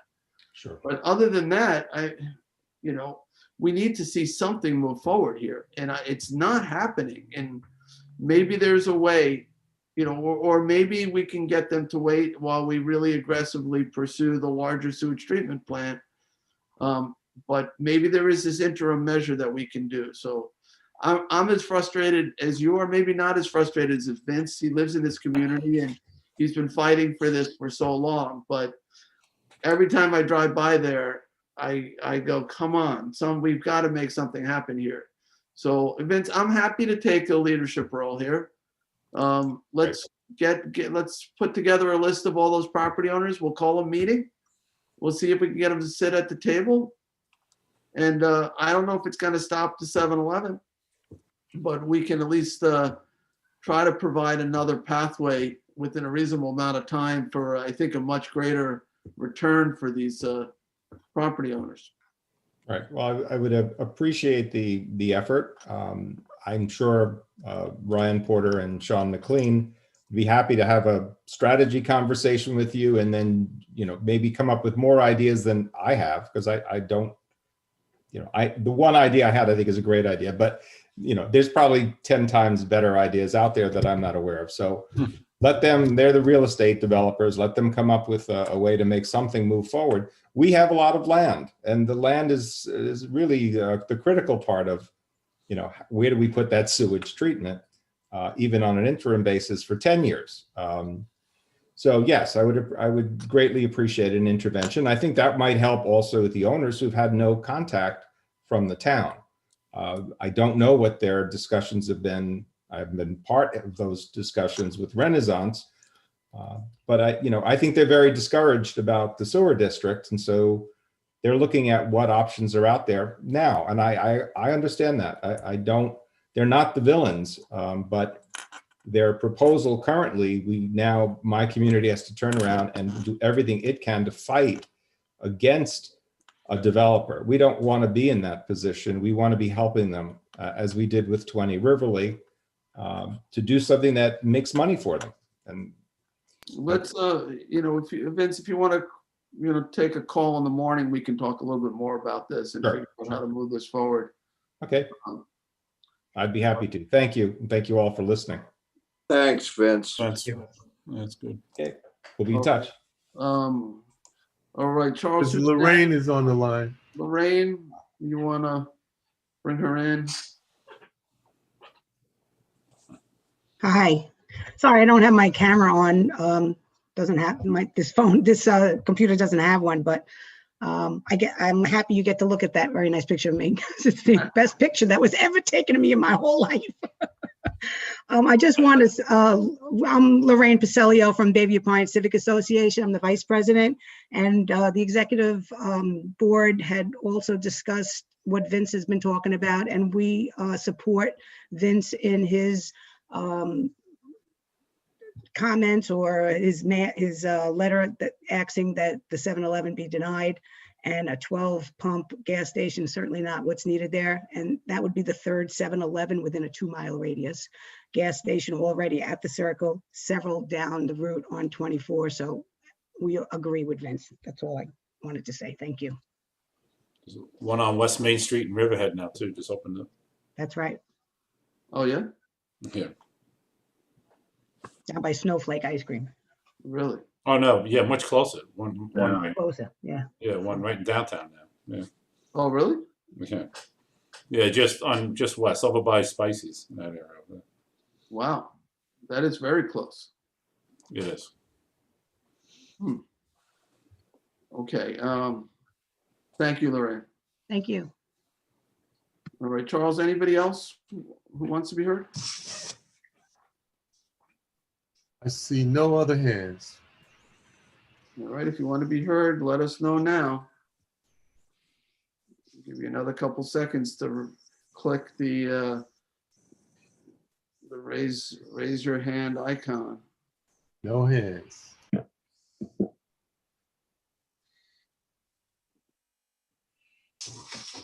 All right, I therefore will make a motion to close public portion. Second. Seconded by Councilman Lofstad. All in favor? Aye. Aye. All right, so now to resolutions. We've got quite a number here, so we're going to start with resolution 2021-282, It is being offered by Councilman Martell. Okay, Town Board Resolution 2021-282, co-sponsored with Councilwoman Lofsted. We are going to withdraw that one tonight for further conversation with the board. We could. All right, Madam Clerk, would you please consider that withdrawn by the sponsor? Yes. Moving on to Town Board Resolution 2021-283. Notice of public hearing to consider amending Southampton Town Code 330-210, miscellaneous provisions of Article 22 signs to require removal of obsolete signs and their supporting structures 14 days after the use or activity they identify has ceased. Second. Seconded by Councilwoman Hofstad. And that applies to what, all these temporary event signs or for sale signs or political signs or what, everything, right? Correct. We already have that on the books at 180 days. That's an antiquated number. We're trying to move it back to 2 weeks. Okay, and that's basically it. It just changes the 180 days to 14. Correct. Correct. Seems reasonable. All right, all in favor? Aye. Aye. All right, so well, this just sets a public hearing for April 13th. Yes. Correct. Thank you. All right. Approved.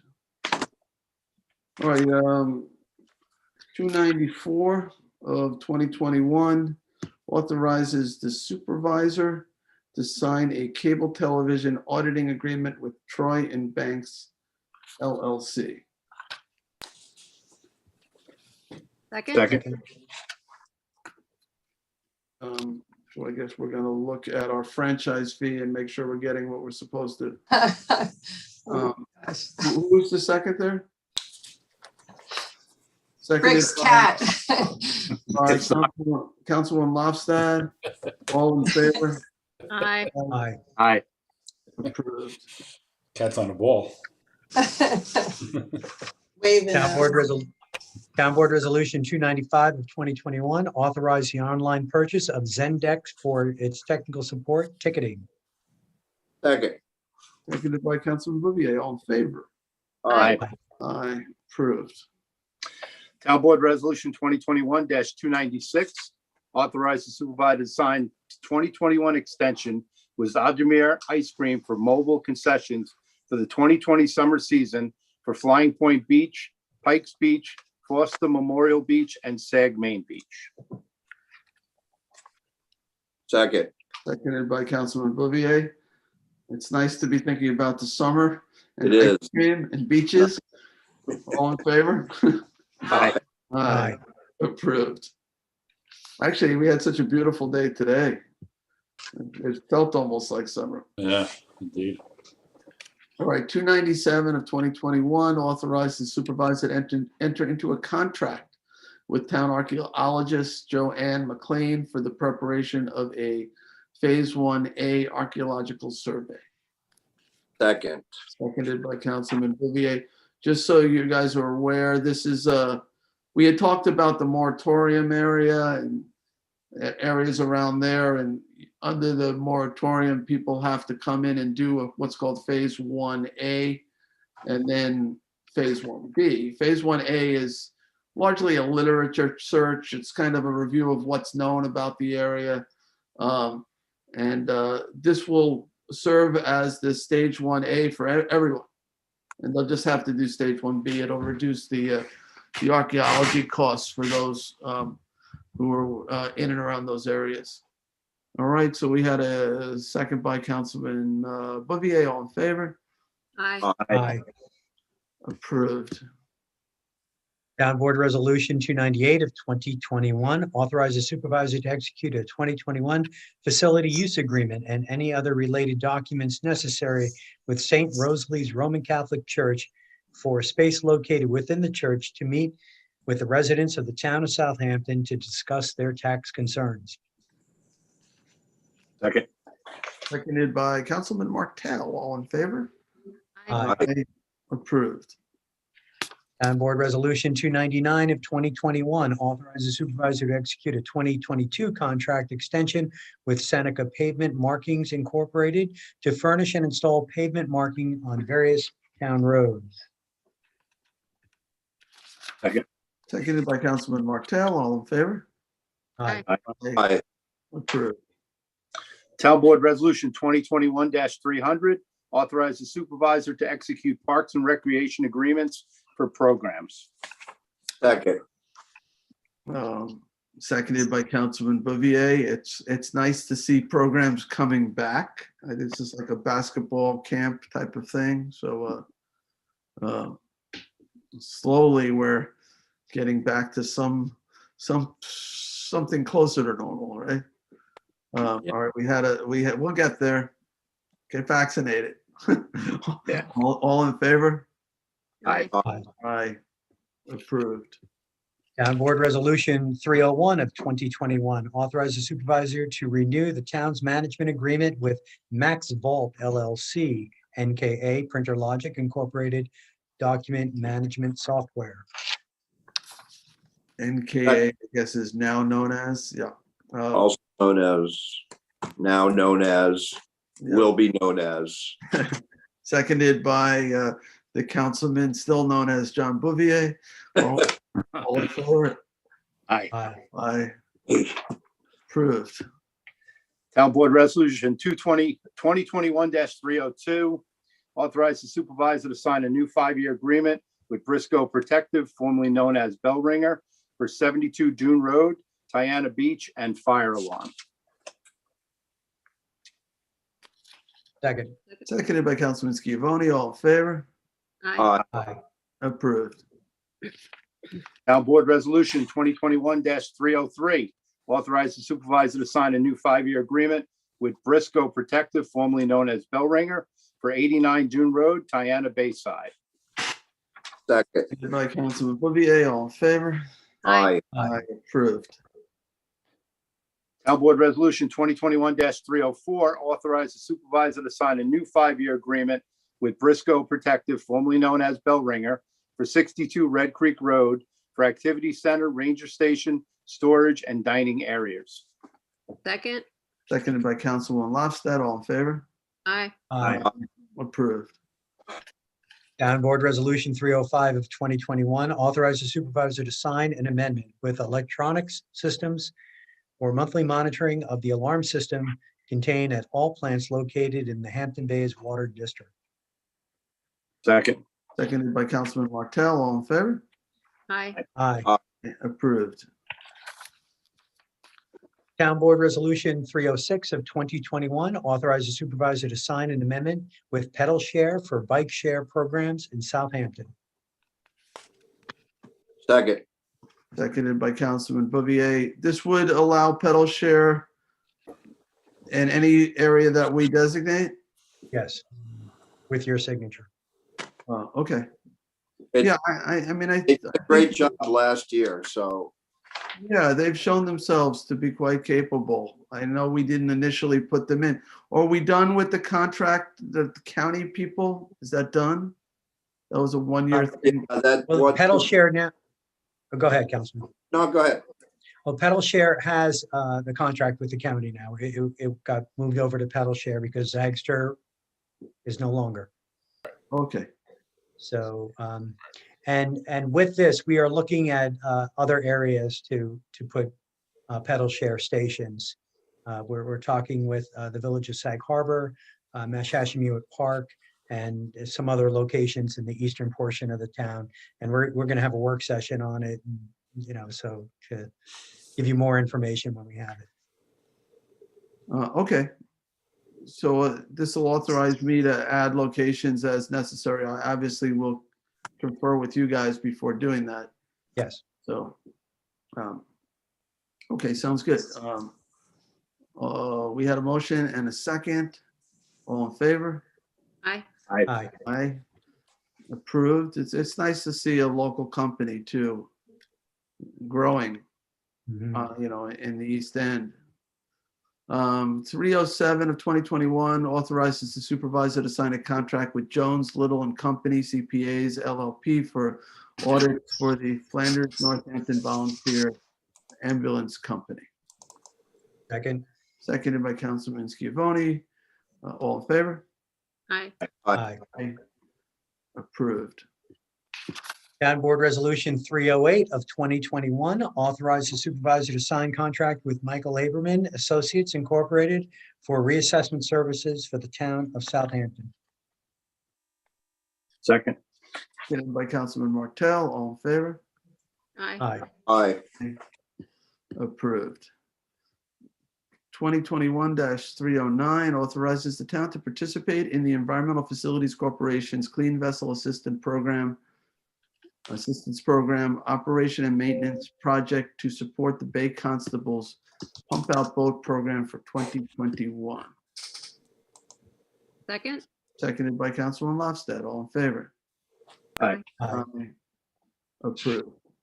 Town Board Resolution 2021-310, award and authorize supervisor to sign a contract with Ross Industries for modifications of existing leachate pump stations.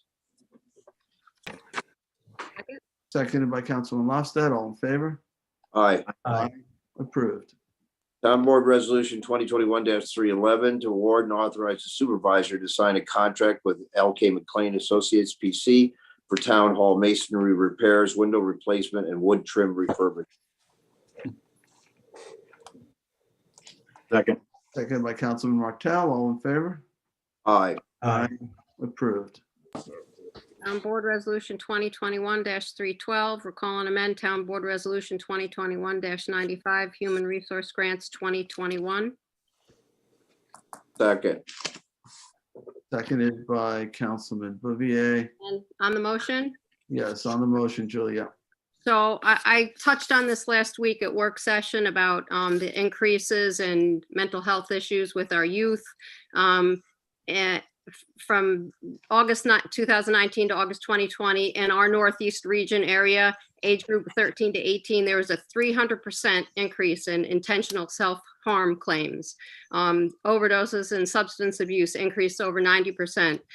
So when Riverhead CAP came to me and asked for their grant to be increased, I checked with Diana, I checked with Jamie Bowden, we discussed it, and we did have funds available. And I thought that it would behoove us, our community, and especially our kids, to add $2,000 to their grant. So that's why I am offering this resolution up today. Okay. Thank you for that explanation. And they do good work, and their catchment area includes that whole Flanders, Riverside, Northampton area. Yes, Phillips Elementary School, Phillips Avenue Elementary School in Flanders is where they're doing their consulting under this grant. Yeah, no, kids have really been affected heavily by this pandemic. Yeah, this is money really well spent, Julie. I'm really glad you did this. This is it's a national issue as a result of pandemic. Yep. We're not alone in it.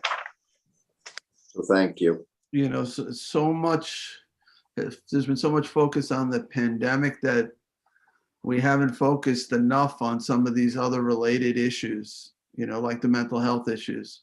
Yep. And I was actually just thinking today, you know, before the pandemic, we were holding yearly vigils at Good Ground Park for opioid, you know, those lost to opioid overdoses. And I was just thinking that maybe we could get that going again too. It might be nice. Mother's Day, you know, I'll have to reach out to Connie and see maybe if we can do another, now that we're allowed to gather, but a small gathering, obviously. But yeah, there's more, we really need to focus on how this is affecting people's mental health and particularly kids. So thank you for bringing this forward. All right, so there's a motion and a second. All in favor? Aye. Aye. Thank you. Thanks, Julie. Town Board Resolution 2021-313, the 2021 notice to bidders for mobile concession at Hot Dog Beach. Second. Second by Councilman Lofstad. All in favor? Aye. Approved. Which one is that now? That's what's got notice to bidders. Okay. Yeah. Oh, Yeah, I'm okay. I'm okay if we even do two. 2 food trucks would be great at Hot Dog Beach. I think it could handle it. So Let's see how Let's see. COVID goes. let's see what comes in. Yeah. We're still at 50% capacity. Let's open the beaches up all the way, then we can think about that. Yeah. I know. Beaches are one of the safest places to be, though. Yeah. Hopefully by July, I'm optimistic about July. So Yeah. Unless you're on Miami Beach, but Well, right. get vaccinated. that's Miami Beach spring break. That's not July. A lot's going to change by July if people keep coming in. We're vaccinating about 600 people a day in the town of Southampton, which is great. Keep it Awesome. going. Yep, it's going well. Yep. All right. Good. Rick, you're next. All right, Town Board Resolution 2021-314, the 2021 notice to bidders for mobile concession at Mecox Beach. Second. Second by Councilman Schiavone. All in favor? I, Aye. Approved. Town Board Resolution 2021-315, the 2021 notice to bidders for Shinnecock Commercial Fishing Dock. second, and on the motion, I checked with our town attorney. I have to disclose that I do rent a commercial slip there for our boat. But I was told that I can vote on it because it's for general repairs that would have to be done whether I was there or not. Yes, I would agree with that. It doesn't affect your boat differently than everyone else's, so. Okay. So we have a motion and a second. All in favor? I, Aye. Aye. Approved. 316 of 2021, it's the 2021 notice to bidders for ultra-low diesel fuel. Second. Seconded by Councilman Schiavone, all in favor? Aye. Aye. Approved. 2021-317 amends the 2020 budget for various departments. Second. Seconded by Councilman Bouvier, all in favor? Aye.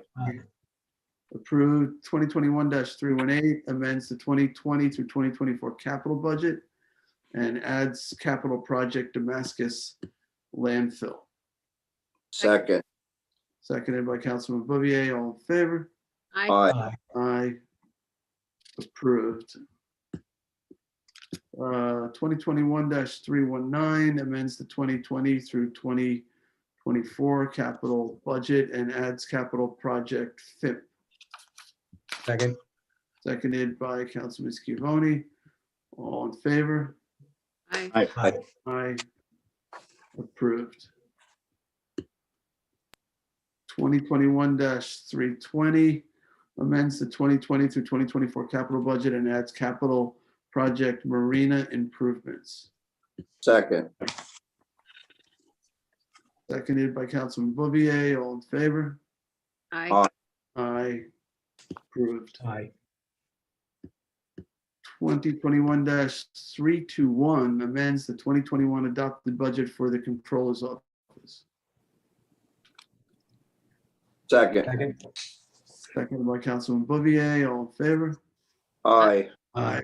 Approved. 2021-322 amends the 2021 adopted budget for Hampton Bays Water District. Second. Seconded by Councilman Martell. All in favor? Aye. Aye. Approved. 2021-323 amends 2021 adopted budget for Land Management Division. Second. Seconded by Councilman Bouvier. All in favor? Aye. Aye. Approved. 2021-324 amends building and electrical permit fee schedule to include fees for battery storage application. Second. Second by Councilman Bouvier. All in favor? Aye. Approved. 2021-325 authorized highway fund pay-as-you-go for purchase of dump truck. Second. Seconded by Councilman Martell. All in favor? I, Aye. Approved.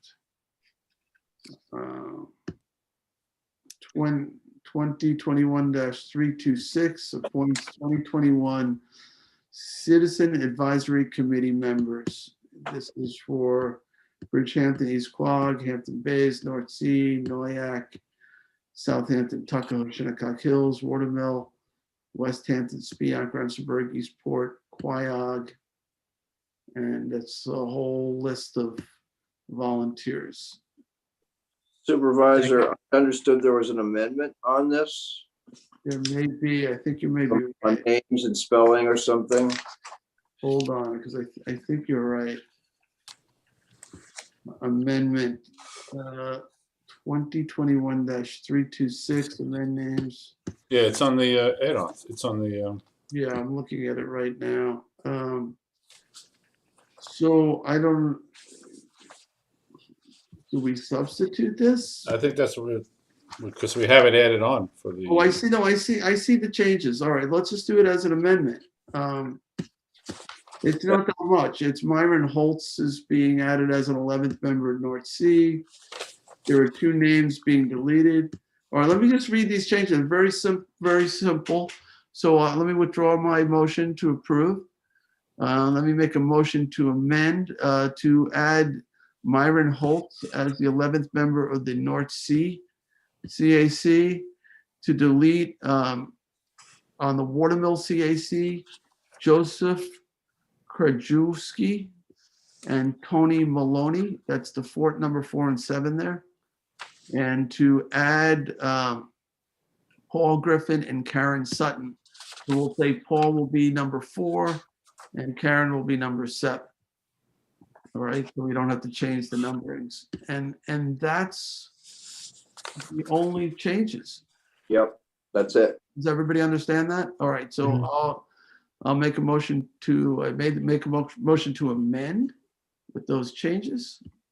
Second. Seconded by Councilman Bouvier. All in favor? Aye. Aye. And I'll make a motion to approve as amended. Second. Seconded by Councilman Scavone. Everybody understands all the changes? Yes. So let me just take this opportunity to thank everybody for volunteering their time to advise the town board on matters that are important to their communities. We really appreciate it and look forward to their comments and concerns. All right. Supervisor, if I could add, I'd also like to add my thanks to the individuals who volunteer on these boards. You know, we all work very closely with many of these folks, and they certainly dedicate a lot of time. This is March, and our CACs actually carried over from the last year. Is that correct, Supervisor? Right? Yeah, they sort of roll. Okay, I just wanted to address that in the town board meeting and to the public, that in that period of time between the end of December and now, that those members of the CAC were full members of the CAC up until this resolution was passed. So I just wanted to make sure that was stated. Yeah. And that's also true for our other committees and boards where we have holdovers as well. So I appreciate you saying that, Councilman. And I know that, there may be some people who wanted to serve and we didn't add additional names because maybe we thought there were, the committee was getting too large or whatever the reason, but, we are all approachable. Anyone can share their thoughts and opinions with us pretty much whenever they wish, in writing or by telephone or email.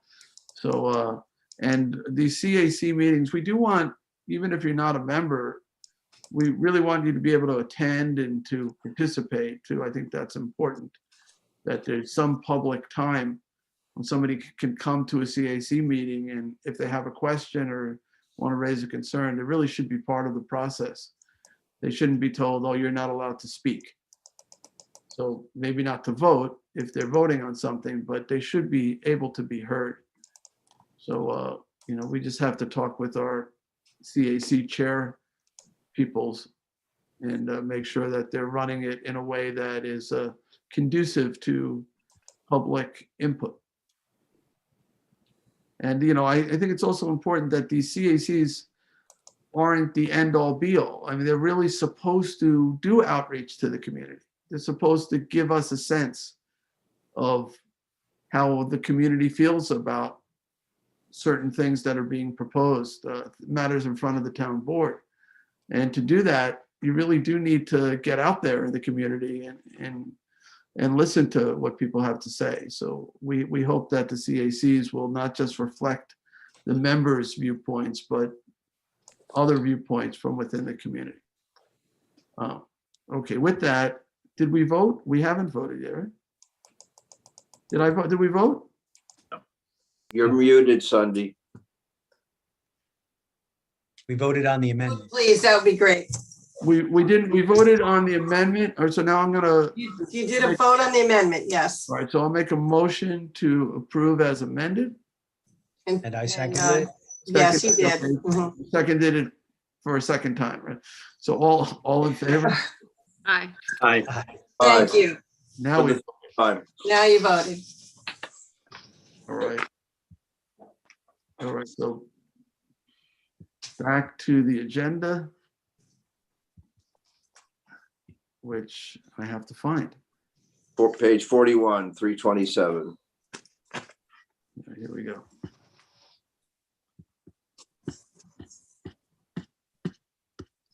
All right, the next one is, 327 of 2021, authorize additional funds for Campola, Middleton, and McCormick LLP as it relates to litigation filed against the town of Southampton involving River Rock Structured Capital LLC. Second. Seconded by Councilman Schiavone. All in favor? Aye. Approved. 328 of 2021, notice of adoption to amend Article 4 of Chapter 330 zoning entitled multifamily planned residential development districts to eliminate references to PDD, continue to allow the Pine Barrens credits and development rights where appropriate, reference special exception standards for assisted living proposals, reference Chapter 216 for affordable housing requirements, reference the fee schedule, and increase required distance from hamlet centers from 500 feet to a quarter mile for large senior developments and from half a mile to 1 mile for all others. Second. Seconded by Councilman Bouvier. Any discussion on this? A lot of this was housekeeping related to when we eliminated the PDD law. So we're taking out all those references, but also if you wanted to go over 75 units, you had to do a PDD. That is no longer available. And the locational standards, these are larger projects. You really don't find the larger lots in the downtown areas. I mean, you really almost have to do this locational change. Otherwise, it's almost a meaningless section of code. So most of the lots are smaller as you get into the hamlet centers. So I think this makes sense. So I'm going to support it. We had a motion in a second. All in favor? Aye. Aye. Aye. Approved.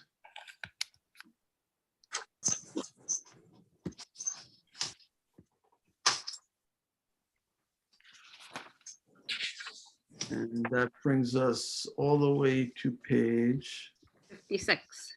I'm still scrolling. 56, 329, I think. Town Board Resolution 329 of 2021 on page 56. This is the resolution of adoption amending Town Code Article 10, 1, agricultural conservation districts to reduce the acreage requirement from 10 acres to 7 acres. Second. Seconded by Councilwoman Lofstad. Is there any discussion on this? Well, this would, as a sponsor, I'd like to just remind them or let the board know that 7 acres is the standard for farms and various assessments in New York state law. And this is just corresponding with what is written in New York state law for farms. We're seeing a lot of our farms that are smaller, that are producing a lot more various types of produce throughout the year to try to sustain themselves. And these agricultural conservation districts would make it possible to preserve the underlying legislation if the town board approved such an agreement with the farmers for an agricultural conservation district. And those terms would be written within the easements of the particular deals per agreement. Any questions? All right, I will call the vote. All in favor? Aye. Aye. I approve. Thank you, Tommy John, for introducing this. The next one, I think you have to table, but go ahead. Yeah, Town Board Resolution 330, 2021. This is a resolution of adopting the Town Code 160 mining and land reclamation, requiring operating mine sites within the town of Southampton to monitor the groundwater impacts at such sites. I would like to make a motion to table this to April 13th. I'll second. All in favor? Aye. Aye. Approved. Well, tabled. All right, the next one is 2021 331. Amends request for proposals for New York State Department of Environmental Conservation brownfield cleanup. Second. Seconded by Councilman Bouvier. All in favor? Aye. Aye. Approved. 332 of 2021. Authorized Community Preservation Fund tax refund pursuant to first-time home buyers exemption for Mary J. Culhane. Second. Seconded by Councilman Lofstad. All in favor? Aye. Aye. Approved. And I see Ms. Culhane is here, so congratulations. Oh, wow. She's been here for the whole meeting. Yes. You know, we could certainly, it could have taken that one out of order. But congratulations. Enjoy your new home. And we're exempting you from the Community Preservation Fund tax. Hopefully that will make things better. All right. And now we are,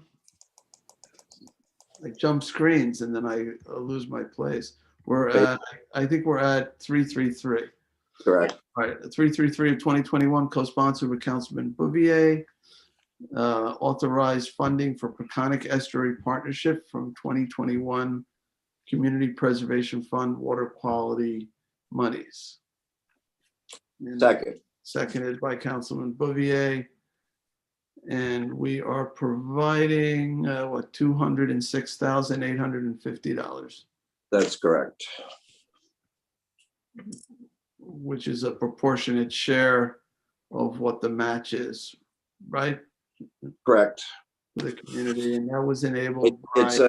It's something that has not been done for quite some time, but essentially the municipalities who are CPF do have an interest in the Peconic Estuary and supporting it. Peconic Estuary has just changed hosts to Southampton University at Stony Brook. In Southampton. So a lot's changed for them, and this is going to really be a big help and support to the Peconic Estuary program as it grows, or as it's now known as the Peconic Estuary Partnership. Right. So, yeah, no, they do great work. And the CPF law, when they created the water quality component, which is 20% of the total revenues, allows 10% of the 20% to go to Peconic Estuary, but it has to be used to match other money. That's a condition. So they're not actually getting the full 10% of the 20%. They're getting a lesser amount, but it's based on their ability to match. And we're setting an example here. I think other CPF municipalities hopefully will also honor that and chip in to help the Peconic Estuary during its transition. So we're taking a lot of some employees and moving them to Stony Brook, and so there's a lot going on, and this is very helpful to continue the operation of the program.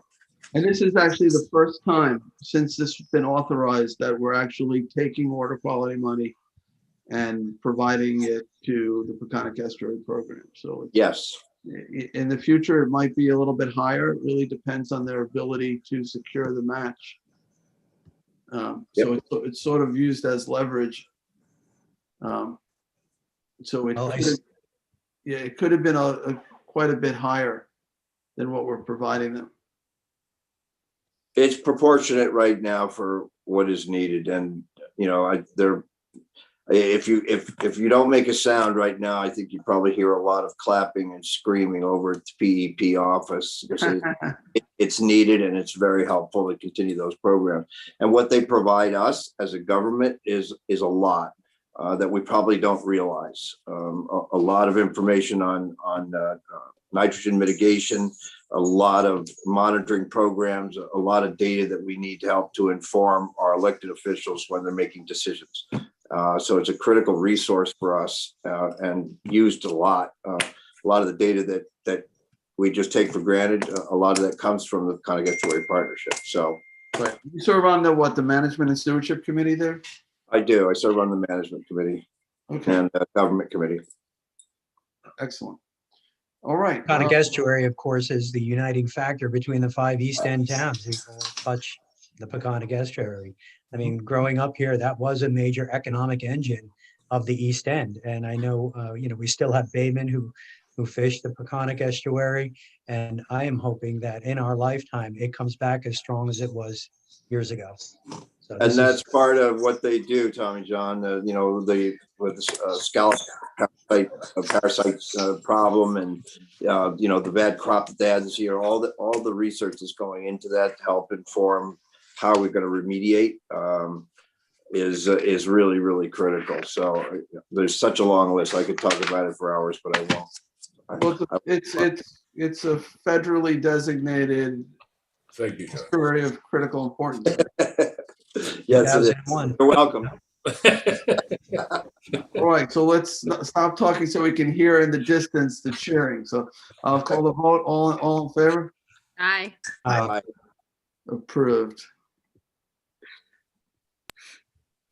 All right, 334 of 2021, change target area of parcels and amend the CPF management and stewardship plan. Second. Seconded by Councilman Martell. All in favor? Aye. Aye. Approved. All right, 335 of 2021, co-sponsored with Councilman Schiavone, is a resolution adopting the Town of Southampton Police Reform Plan, authorizing certification and directing transmission by April 1st, 2021. Second. Seconded by Councilman Schiavone, who also served on it. I guess I'll take a quick moment. First of all, say we need to do this because we're up against the deadline here. I know that you all had ample opportunities to review the final plan. I don't even know where to begin the thanks. I'll start with Christine Scalera, Deputy Town Attorney, who did a tremendous job working with the committee, compiling all the information, researching and writing. And it was really just an enormous task that Christine took on, and she did a phenomenal job. But I also want to thank our police chief. I want to thank Councilman Schiavone, who was on the committee, and all the members of the community. Jim Burke, Town Attorney Jim Burke, sat through, I think, every one of those meetings. We had an awful lot of meetings. They were great meetings. Lots of people on the committee: Minerva Perez, Kim Johnson from NAACP, Minerva from OLA, the pastor Keith from Blaze Church. Who else? We had John Lopez. Banks. Jim. Jim Banks, right? Brad McGill, the district attorney's Oh, office. we had the DA's office, Public legal aid. defenders. Lisa Votino, the community activist. John Lopez, I mentioned, was our youth advisor. The gentleman who was here earlier, Jim Banks. Yep, Jim Banks, Reverend Tish Williams from the church in Bridgehampton. Father Constantine Lazarakis from the Greek Orthodox Church. I wish I had the list in front of me because so many people contributed in so many different ways, and the public weighed in too. We had a number of different forums. Connie Conway, I should thank too, because she took notes at every one of those meetings, was involved in every one of those meetings. Yeah, we did 2 public online surveys. We had hundreds of people participate. We did those town hall meetings too. Not so many people participated, but I want to thank everybody who was involved. Everybody who spoke out, everyone who worked. Captain Kiernan came to some of the meetings. Also the Legal Aid Society, they participated. Emily. Reverend Johnson. Yep. Yeah, Brian Brown, who's the head of the legal aid. Brian Brown, yep. Jim Moore, you got the list there? Anyone I'm forgetting? I'm going, I have the plan here, so I'm going through. It's like it's on page like 2 or 3. Yeah, you have the supervisor, the chief, Steve Skrnicki, Tommy John, Frank Sapone, myself, Christine, Captain Kiernan, Pastor Keith, as you mentioned, Reverend Johnson, Brendan Ahern from the Suffolk County District Attorney's Office, Kevin McDonald, I don't think we mentioned. Oh, Kevin, yeah, absolutely, from the chair of the Hampton Bay CAC. Lisa Voltino, obviously, did we mention Lisa? I'm not sure. I mentioned Minerva Perez, of course. Reverend Tisha Dixon Williams, I don't know if we mentioned. Yeah, I mentioned her from the church. Williams, James Banks, John Lopez, who was our college student, he attends Georgetown University and a Hampton Bays resident. Father Constantine Lazarakis. Patricia Brasco with the East End office of the DA's office was in on a number of. Brad McGill, I think. Brian Polite was in on food. Tila Troge. Tila came to some, yeah. And Brian Browns from the Legal Aid Society, and Emily from the Fiakowski from the Legal Aid Society. Yeah. Yeah, so great participation, tremendous amount of work. Our chief, I'm really so proud of Chief Skrnicki. He, did so much work, and so it presented at so many of those meetings. Sue Ralph presented it as well. Yes. One of the meetings. We had a forum where we brought a number of police officers in to talk to us. That was really helpful. Lieutenant Spencer was Todd Spencer was in at least one of the meetings. Yep, and it was at that meeting, and then we did a forum on youth. Sage Certain, Charles' son, participated in one of the meetings, spoke to us. We had a lot of people come in, and I think the final product is excellent. It's just an excellent document. I'm really proud of it, and I hope other communities, produce similar types of reviews and reports. But I'm really proud of what we're about to send to the governor. It's a really good document, and it's going to guide our department to be. Look, we had a good department to begin with. We did. It's only going to be better. It's only going to be better. We hired Chief Skrnicki because we felt he would modernize our department and would focus on community relations and building more of a dialogue with the community, and he has been doing that. So and it shows. But we certainly appreciate all the good work that he did to help with this report compilation. And I'd also like to thank all the men and women of our Southampton Town Police Department for all they do for us every single day. Absolutely.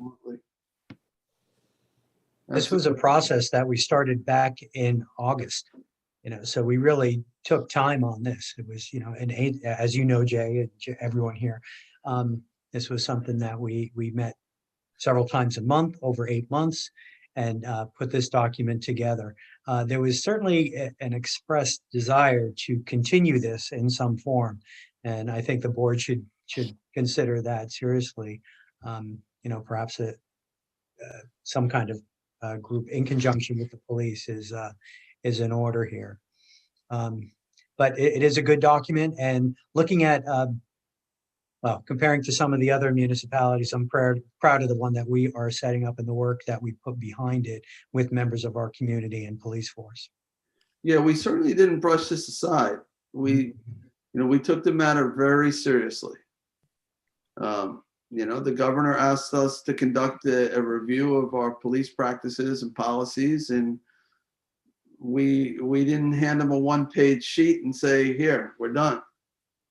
We spent months and months and months and hours and hours and hours really diving deep in conjunction with the volunteers in our community to produce what I think is an excellent product.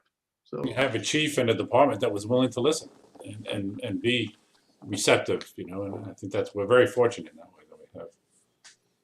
we are. Yeah. All right. Anyone else on it before I call the vote? All right. All in favor? Aye. Aye. Aye. It's unanimous. Yeah, approved. All right, 336 of 2021 accepts retirement of Michael C. Burns, Southampton Town Police Sergeant. Somebody want a second Officer Sergeant Burns's retirement? All right, seconded by Councilman Schiavone. And of course, the board wishes Sergeant Burns the very best in his retirement and thanks him for his many years of service.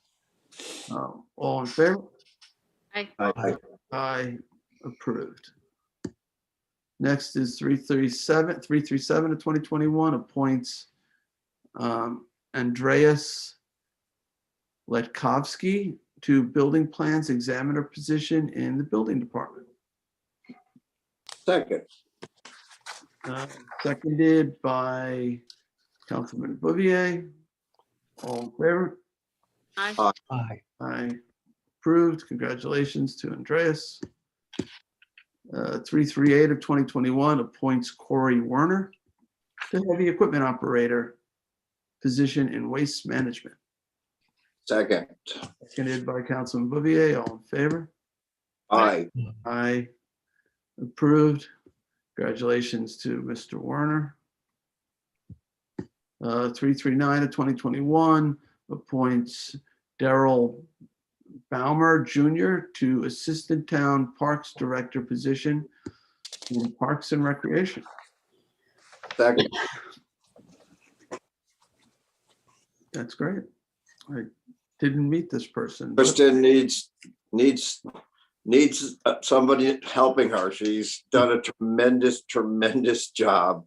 And it's really nice to see that she has someone that's there now that she can depend on. I think she clearly has found somebody. So looking forward to meeting Daryl. So seconded by Councilman Bouvier. All in favor? Aye. Aye. Approved.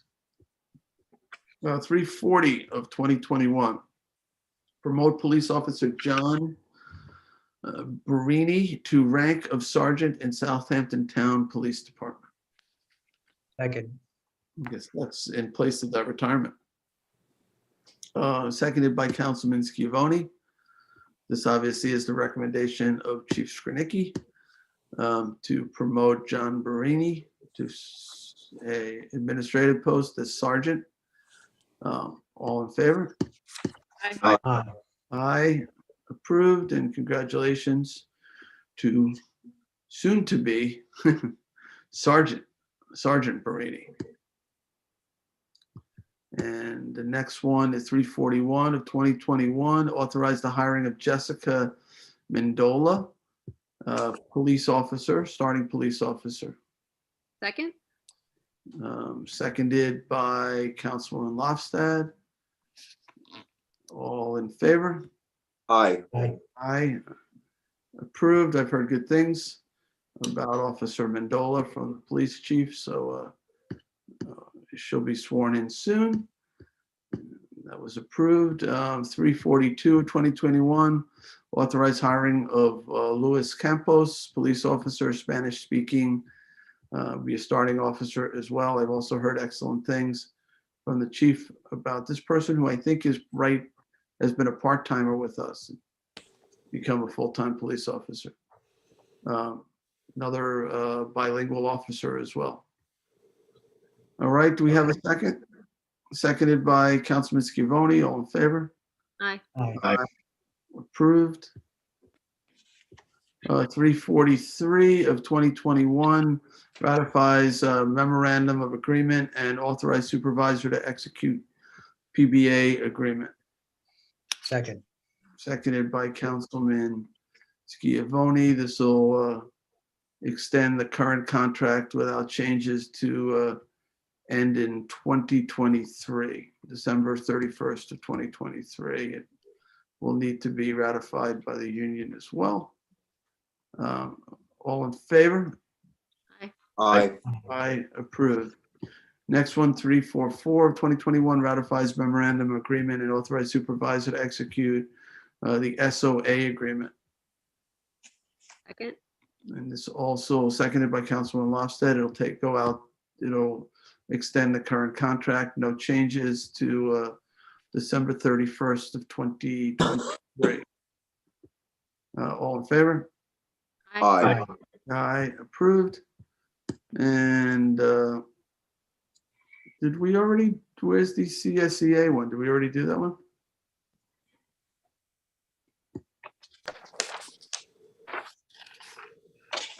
Maybe we've already done that one.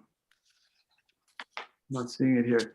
Let's continue. 345 of 2021, terminate employment of a automotive equipment operator in the highway department. Second.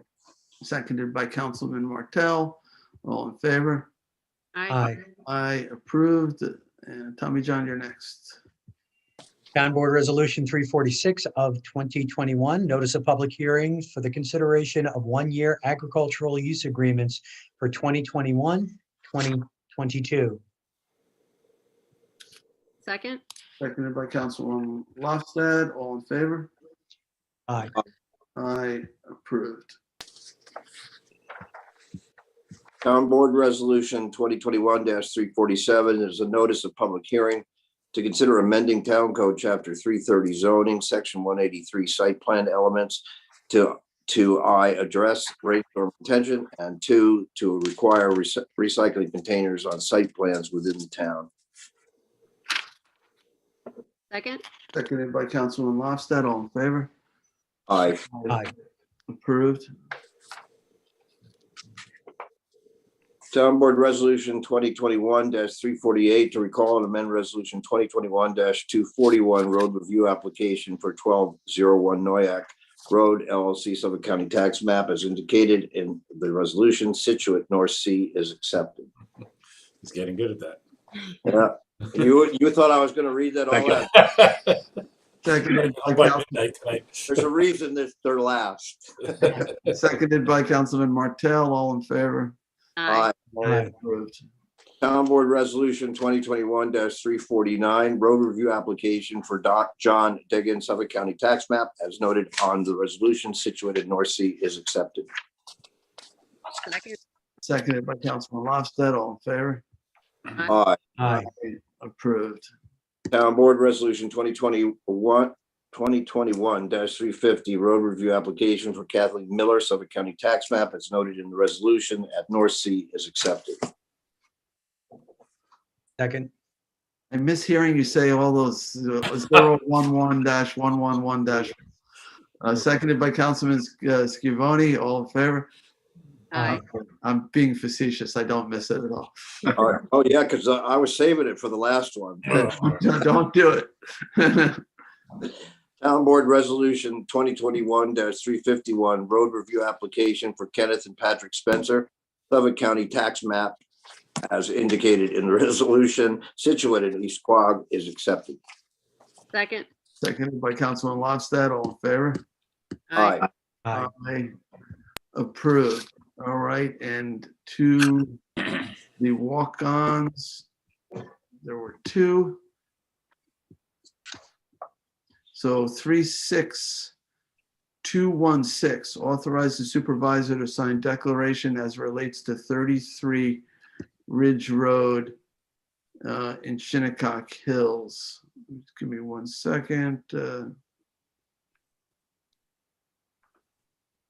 It basically waives the necessity to hook up the public water because this is one of the properties that we acquired for preservation. So it was just removing the covenant that they had to, requirement that the developer, if he had to build, he would have had to hook up the public water, but he sold to us, and this is open space land now, so it's just removing that requirement. That makes complete sense. Okay. Yes, yes. There's no financial impact. All right, well, thank you, Jim, for that explanation.